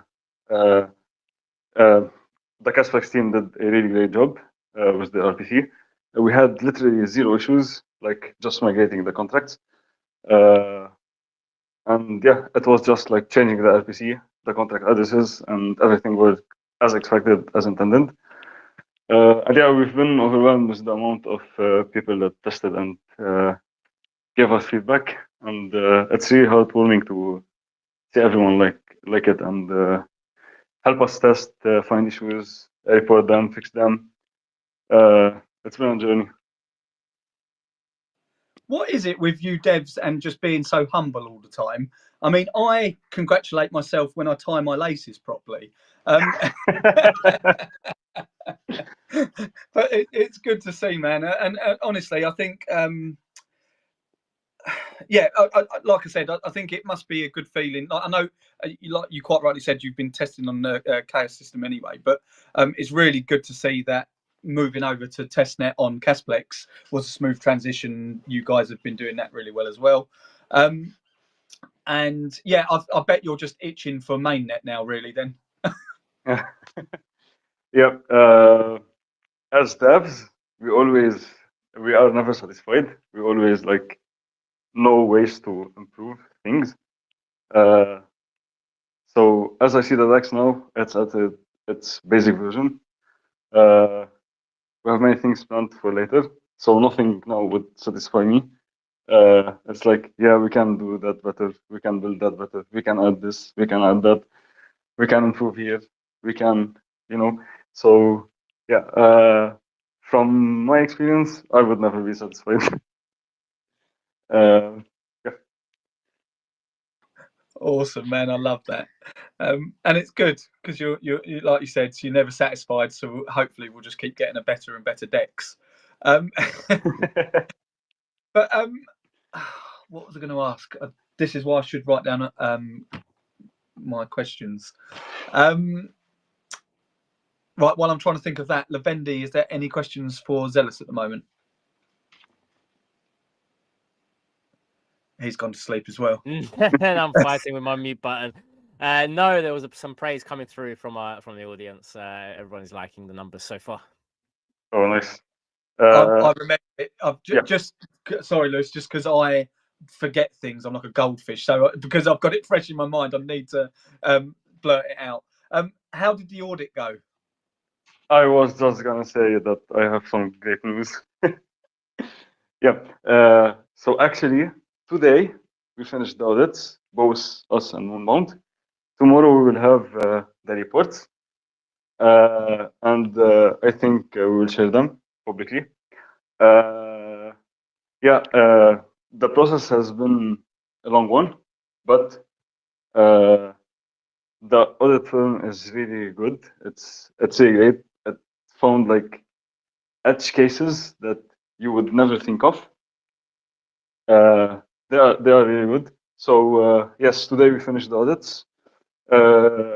We hopefully will have the reports tomorrow morning in a couple of hours, and we might share them the same day. So yeah. Absolutely fantastic news, man, and I'm really, really glad that they went well. And it's like you said, it's good that they found some edge case things as well. So are they things that you need to work on, or you've already fixed? We've already fixed. So the process was, they found bugs, we fixed them. Then we have a period where they recheck the fixes to see if we have like introduced other bugs or didn't fix it as intended or stuff like that. And then if there are more issues, they would tell us. And after that, when they are satisfied, we can wrap up the audits. And we fixed everything, both us and Woundbound. And the final report should come tomorrow. Awesome. Tomorrow seems like a big day for, well, hopefully it's going to be a big day for crypto Twitter or Kaspa Twitter. Yeah. We've got It everyone appears- looking at. Sorry, Levendi, go on. I was going to say, it appears that Juni's going to jump into a meeting with Circle tomorrow to discuss Zealous Swap and Moonbound's audit score. Yeah. But everyone on Twitter is going to be looking at Junie, Wolfie, and Zealous, and possibly even Moonbound as well.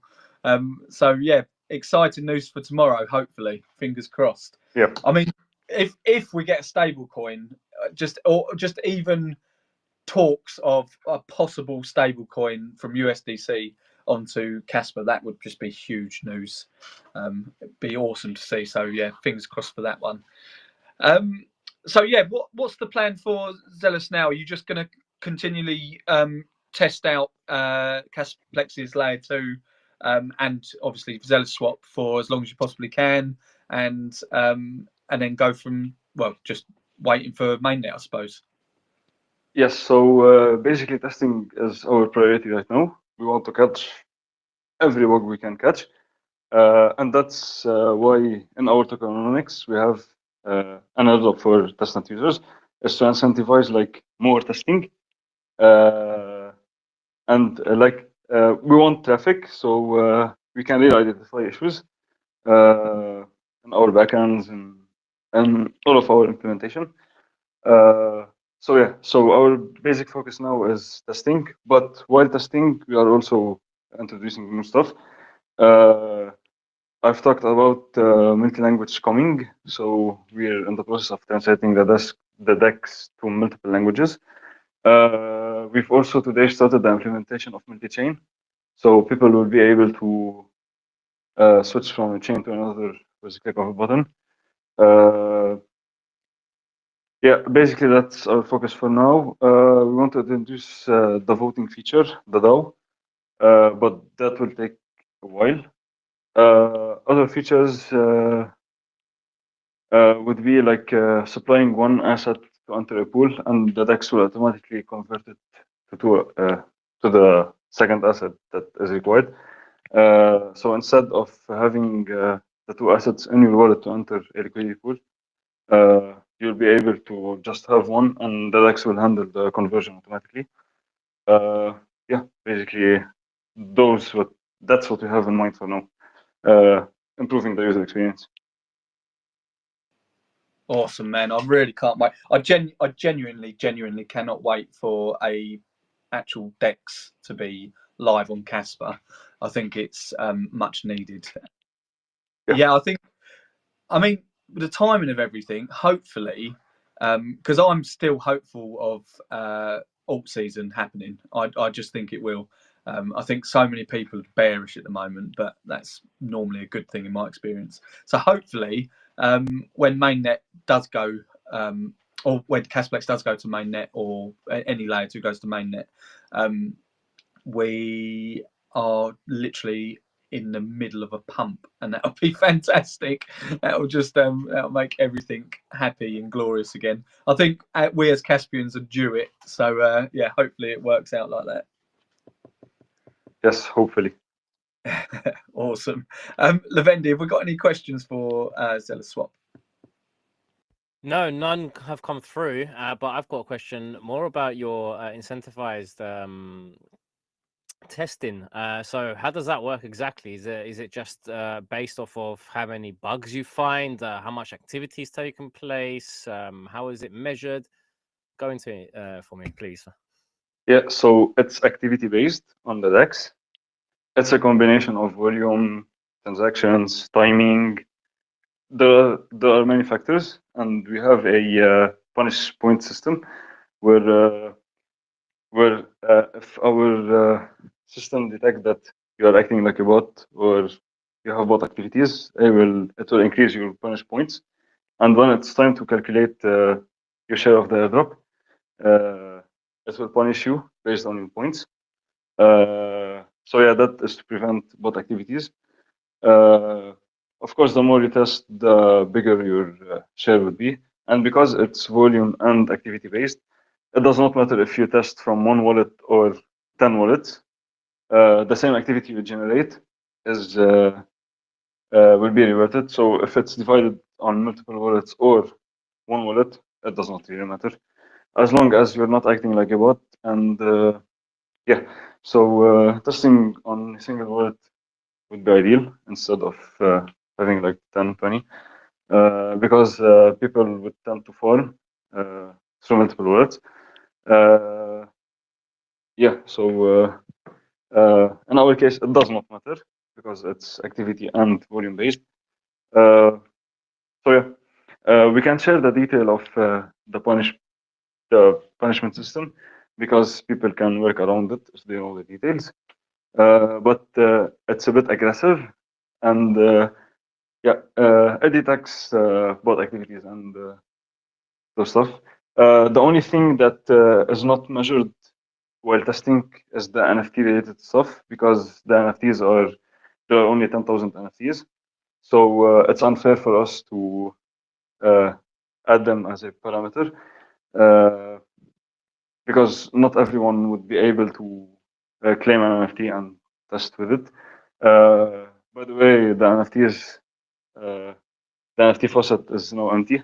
It's been empty in less than 2 days. So yeah, basically NFT related stuff are not measured. Nice one. Thanks for that. I'm hopeful I've got some time on Wednesday just to have a little play around on Casplex, and I'll try and test yours as well. Awesome. Would love your feedback. I'm literally really annoyed because I've just not had time to do anything, and I actually really wanted to test out Casplex and obviously Zealous. I wanted to test out your decks as well, but I've just not had time at all, and I've gutted. But hopefully I will get some breathing space sometime this week, although it is looking not very hopeful at the moment. I've got so much stuff I need to do. I still need to film Rock the Casper. I've not done that yet. I was supposed to do that. Oh no, don't. I feel like the world is on top of my shoulders at the moment.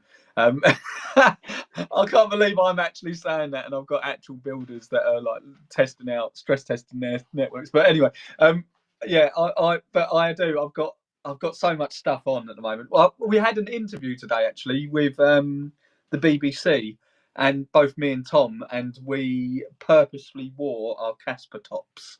So hopefully that goes live tomorrow. If it does, I'll screenshot it. I probably won't put the footage up because I bet they make me look like a twat. Wait, no, you can't. You gotta share the footage now after saying that, man.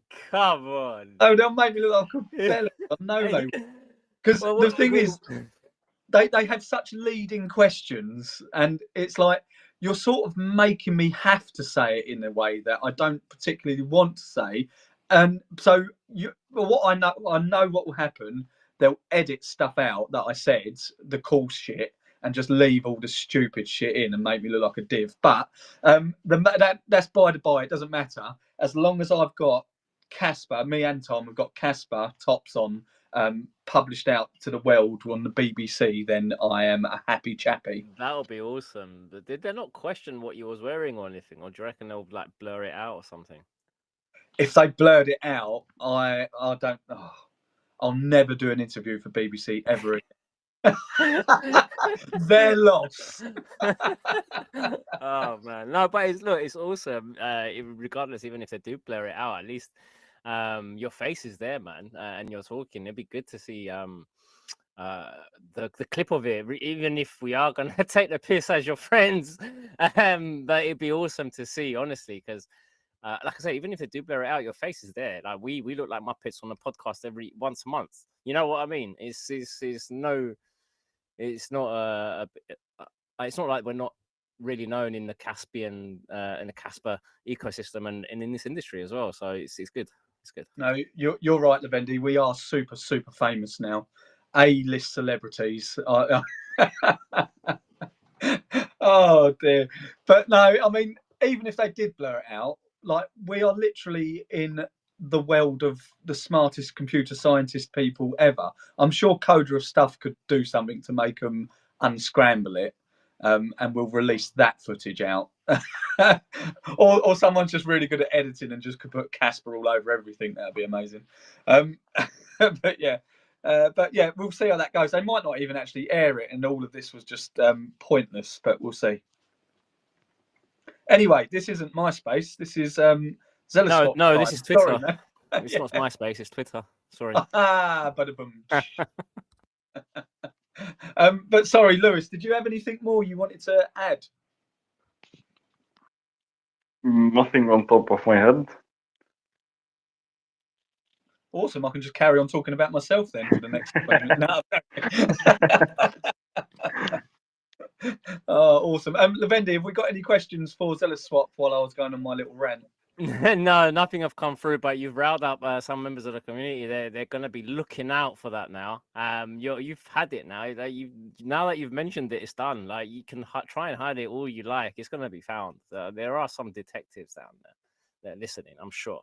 But I wanted to pass the mic on over to Ashton, Nacho. You guys have any updates for us, maybe? Moonbound as well. Absolutely.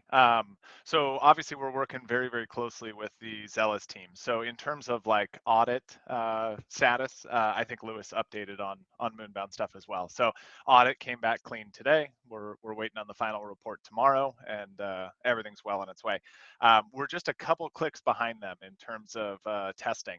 And actually, I want to use this opportunity to publicly thank Lewis and their team, because they met with us last week and helped with a couple issues that we had that were significant insights and improvement opportunities from their side. So appreciate you guys a lot. But our closed beta of Moonbound testing is just going to be a few days. We had released the complete documentation last week. I had pinned that up to the Jumbotron in this space probably about an hour ago now. So it should be up there. You can click in and look at the documentation, read all the details on how it works, and ask us any questions you've got. A couple moments ago, a message went out in our Discord in contributors chat and one other channel for the closed beta access to Moonbound. So testing is officially underway, started during this space. It is closed for the first few days because we have a number, I want to say 2 or 3 known issues that we need some additional eyes on, some additional testers with different wallets, different resources to play with it. So until about Wednesday, Thursday this week, that testnet testing is closed, and we're just invite only to a certain number of people that we can get quick feedback from. But later this week, probably Thursday, we're going to open it up publicly so that everyone can go test Moonbound and create their favorite new meme token and launch it and start trading immediately. But yeah, the big thing was documentation's all out there. So we had a lot of questions early on about how this works or how that works, because it's not just a simple, or I don't want to say simple, but it's not just a DEX that people are familiar with, right? We took the idea of Pump Fund and then made it more Kaspa specific. So a lot of it was, custom work from the ground up, and it's a little bit nuanced and different than what people might be familiar with Pump Fund. So yeah, to the folks that are helping us test, thank you very much. If you're in the audience and you haven't seen that message yet, go check the contributors chat in Nacho Discord. And everyone else, just a couple more days, and then you can get on there and test too. Oh, see, all of these things coming out that I want to test, but I know I don't have the time for. But I definitely would want to test out Moonbound. I want to make some tokens up. Well, the good thing for you is it takes 4 seconds to launch a token. So we don't even need much of your time. Oh, I've only got 3 seconds though. What a shame. Damn. I'll do it then, man. I'll do. I genuinely need to get my head in the game and get testing on all these things, because these are all the things that I want to be using anyway. So I want to get used to, like, as individuals and consumers of all of this. If you're going to be using it in the future, it's good to get used to it now, isn't it? In a testnet environment. So yeah, definitely want to be getting onto all of that good stuff. Oh yeah, if you don't have your practice in, there's no way you're going to snipe the next big token that launches on Kaspa. Exactly. You got to get your muscle memory in. Yeah. Yeah. Do it quick. Click them buttons, man. Yeah. Shit.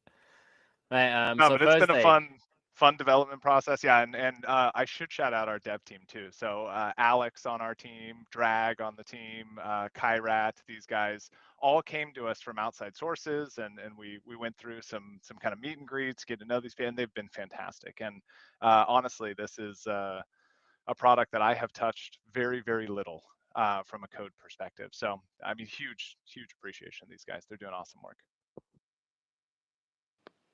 Amazing, man. And again, I think a lot of the Kaspa, I can't speak. A lot of the Kaspa community are looking forward to Moonbound as well.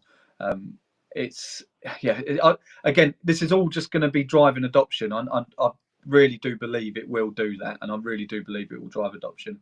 And yeah, it's just going to get a lot of eyeballs on Kaspa. And like you said, the reason, or part of the reason you set out to do Moonbound is because someone was going to do it. Why not that someone be someone who's already building in the space and is doing it for ethical reasons as well? It's only going to help if Moonbound does extremely well. That's going to ultimately mean the Kaspa ecosystem is going to be doing extremely well, because obviously with all of your Cat Alliance project that you're wanting to do as well. So yep. Yeah, I'm rooting for Moonbound big time. Yeah, we wanted to build your positive flywheel right from the beginning, and that was critical. So when you look at this product, it is a solution that would have been built either way, one way or another. It would have come out. We're hopeful that we're doing it in the right way, that the community is excited about, and that everyone can get behind. But I think more important than anything else is that 10% of the revenue from a product like this is pretty significant, or has the potential to be pretty significant. And that 10% goes straight into newly launched projects, so they have a sustainable roadmap to continue developing and continue delivering value, instead of just taking their win and leaving.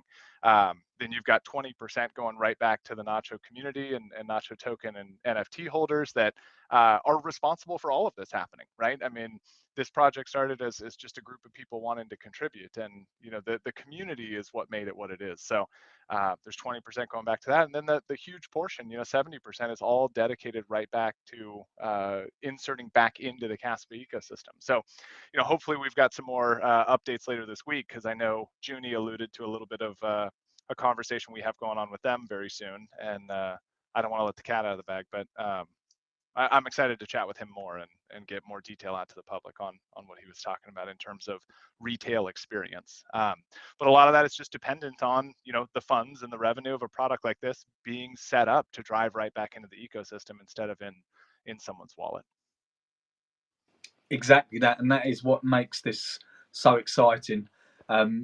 Because if like you quite rightly said, if someone's going to do this anyway, and like you said, it will more than likely just be going into one person's pocket. Not that really that ultimately that's a bad thing. People should get paid for doing work on like for the work they do. Like it's a good incentive, obviously. But what's really good about this is, like you said, a lot of that is going to be just getting pumped back in to the Kaspa ecosystem. So I do hope that Caspians get behind Moonbound. If you're planning on launching tokens for any projects that you're doing, it would be awesome to do it on Moonbound, because ultimately you are putting back into the community as a whole. So yeah, again, exactly right, Ashton. That positive flywheel for Kaspa in general, which is awesome. It's what we need. 100%, man. Yeah, it's so important, especially as we move to this next phase. I mean, there's so much conversation around stablecoins and L2s and smart contract capability, and then the leap to end game when we actually get to Sparkle level smart contracts and sequencing for other chains. And you've just got to have the resources to do it. And as we've seen in the last few weeks, there's a lot of people out there in crypto that see Kaspa as not having the resource to accomplish these things. And we're just hopeful we can impact that in at least a small way by having more solid cyclical revenue streams that help the project itself to go market, or to go give resources to someone that can support the chain, or something like this, right? I think we've all learned a lot in these last really the last week, but last few weeks around the chaos in the ecosystem, that we've got to have more people just grab the torch and be proud of their unofficial voice and shout it out, right? Jonathan hit on a couple things where core marketing or official marketing that may look bad could be really, really good from an unofficial source, and we're excited to be one of those unofficial sources. So this is really what starts that. I totally agree with that as well, and actually I think it actually gives an individual a more sense of freedom to be who they are, and to just express what they feel is the right thing to do. And again, this is the beauty, or maybe the double-edged sword of decentralization. You may not like what someone's doing, but someone else may like it, and that's the point. Like, you let the free market decide. So, and doing that in such a decentralized way, like you said, I think more people should just, if they have an idea and they think they should run with it, you don't have to ask permission, just do it. And you'll either get good feedback from the community or bad feedback from the community, and you just work off of that. But yeah, it's up to us, all of us, to push out and well, to help Kaspa adoption as much as we can. You don't have to be a coder to do that. You can do that in all different ways, shapes and forms. Go on, like BBC, for example, on an interview and wear a Kaspa top. Oh dear, I'm such a big head.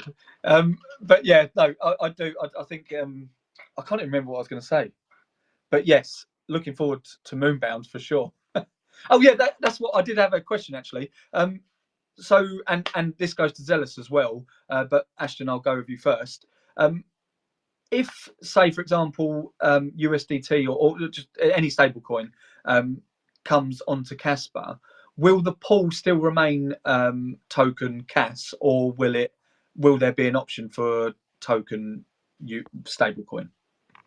As it relates to Moonbound specifically, there's no plans or even conversation around supporting bonding curve trading against a non-native asset. So the simple answer is CAS only. In terms of the DEX, Lewis can definitely answer better, but it's just dependent on liquidity pools, right? So yeah, that's true. I suppose anyone can make a pool up of any pair they want. Exactly. So as for the DEX, anyone can create a liquidity pair.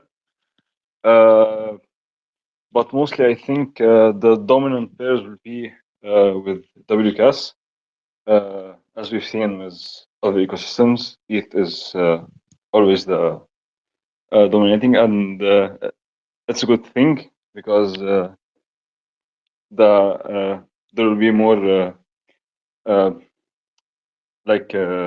demand for the CAS token itself, because people want to provide liquidity and stuff. So yeah, I do believe most of the pair will be paired with WCAS. But of course there will be USDT pools, and they will be big. But I do believe most of the liquidity will go into WCAS pools. Awesome, that makes sense. Great. Ashton, do you have anything more you wanted to add? No, I think that I think the only thing I would add to this is kind of coming off the back of the chaos of Kaspa Twitter or X over the last week or so. There's a lot of conversation. We addressed it yesterday in Positive Vibes with the Nacho community too. But there's a lot of conversation about what happens if this person leaves the ecosystem or that person stops contributing in the same way they used to, and how does that relate to Nacho and both the token and the real life cat? And we got a question from your favorite guy, Hover, like 6 months ago, 8 months ago or something. He got on Blockchain Banter and he asked me directly in very plain language, what happens to Nacho token if the Nacho cat dies?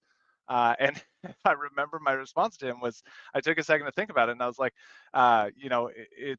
it's sad. We take a moment of silence and reflect on the cat, but I don't think it really has much bearing on the project. I think the project itself has become a lot more than the real life cat that inspired it in the first place. So, I guess I just used the time to reiterate to the broader Kaspa ecosystem and Nacho community specifically that this really isn't relevant to us as a project.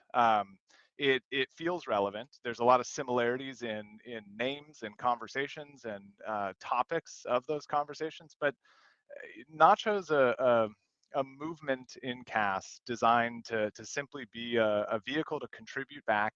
And I think that we've done as a community a really good job with that. And we have a strong roadmap to continue doing that. So, maybe just take a breath, touch some grass, relax, hang out with your wife, husband, kids, whoever they are, and just realize that it really, interpersonal social issues don't have a lot of bearing on a project that has real value and utility. And I'm pretty confident personally that Nacho as a project is there. So I don't think you have much to worry about from an interpersonal social impact on Nacho as a project. Yeah, totally agree. And yeah, like again, everybody knows there's been drama around Kaspa, and it's part and parcel of decentralization, I suppose. It is just one of those things that happen. Like I can't remember who wrote the post, but it was a really good post. But I think it was Burke.cas. He was basically saying it's really reminiscent of the early Bitcoin days, and you're always going to have sort of people that disagree and things like that.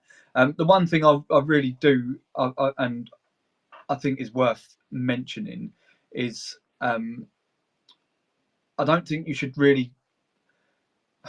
I don't think you should pick sides as such. Like there's a lot of moving parts in stuff, and there's a lot that people don't know and do know, and it's a bit of a mix and match. But I think everybody that's been involved in Kaspa from the beginning and come in and out of Kaspa, anyone that's contributed to Kaspa in a meaningful way, should have you should have some level of respect for. Even if you don't like them, you don't get on with them, you don't agree with them, that's fine. We don't have to agree with each other. We don't have to do that, but at least have a base level of respect for people that have helped the Kaspa grow, because we are where we are because of all of these people together. So yeah, I mean that's all I'll say on that matter. But yeah, you don't. I got one little. Yeah. Sorry, I didn't mean to cut you off, Chris. No, go ahead. I was just going to say I have one little thing to add, that I think intentions of people matter sometimes even more, or a lot of times even more than the impact or the actions that they took, right? So there's so much conversation around like, is this person good for CAS, or like Chris said, I should pick a side and figure out who I support on this issue. And I feel like no one involved in these public chaotic conversations has contributed to Kaspa in any malicious intent, right?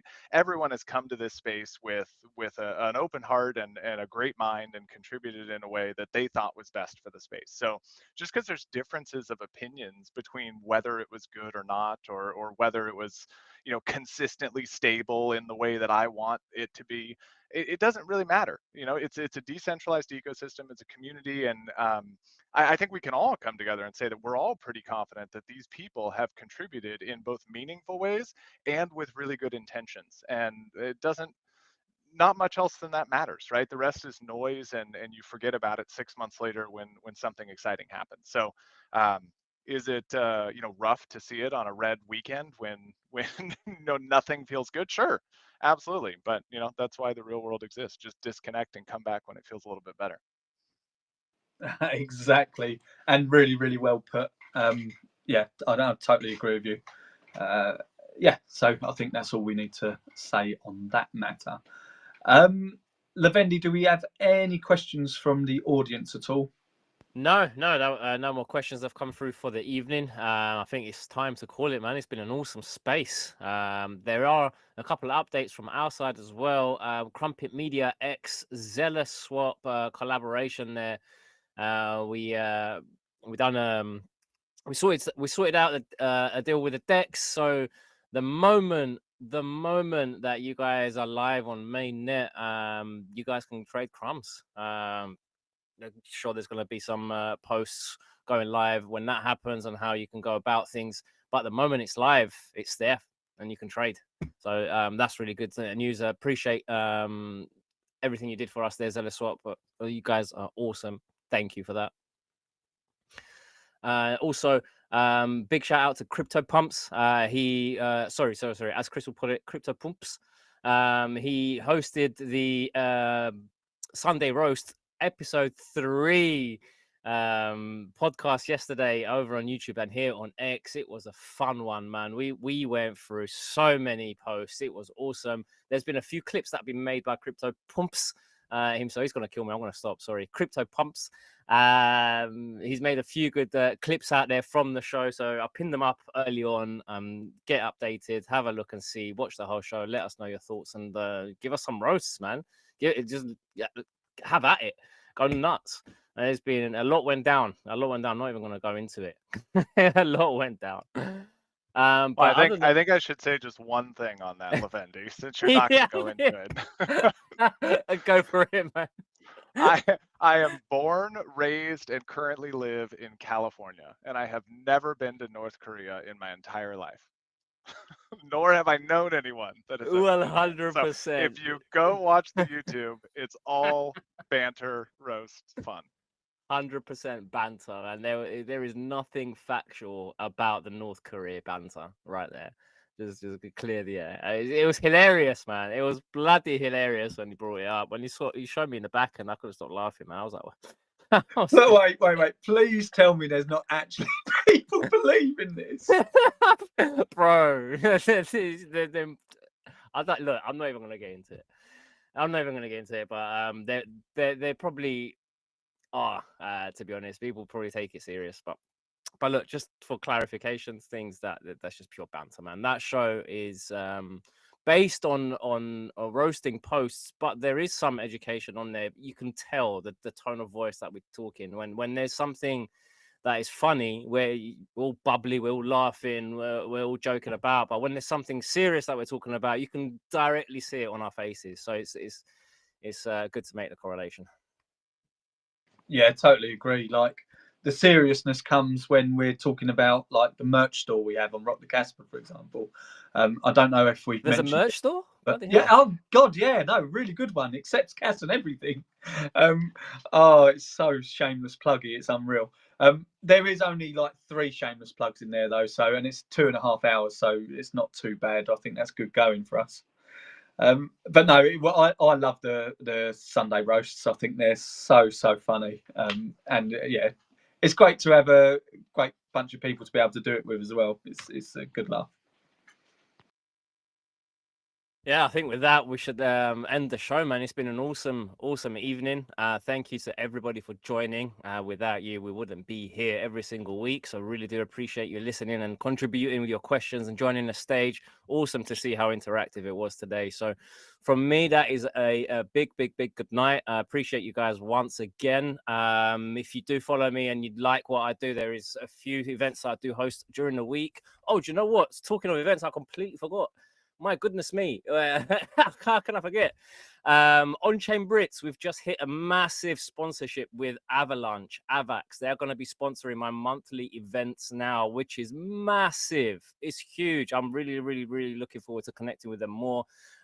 Just to pluck a little bit off what from Ashton was saying earlier and how important it is to spread Kaspa through other platforms, through other communities, through other parts of the industry. This is one of those things. I've been working on this for probably the last 9-10 months now. I've been doing monthly meetups across the UK, and we've got one in Lisbon this week coming up. Unfortunately, I won't be there, but the guys are going to be there. Chewy's going to be there, who's I've been working with to create this. And yeah, we've just shook hands with Avalax. They'll be sponsoring everything, so I can't wait to start organizing them over at Wolfie's Bar mainly. But yeah, other than that, it's a big good night from me. Thank you again from being here. And Chris, I'll pass you over the mic, man. Yeah, just quickly, a massive thank you to all the speakers that have come up on our panel today for giving up your time and yeah, sharing all your info with us. Really, really good. And a massive thank you to the audience for taking time to come and listen to us. Like Levendi said, without you, we wouldn't have a show. So really, really do appreciate that as well. We hope you came for the blockchain, but stayed for the banter. Have a good night, guys.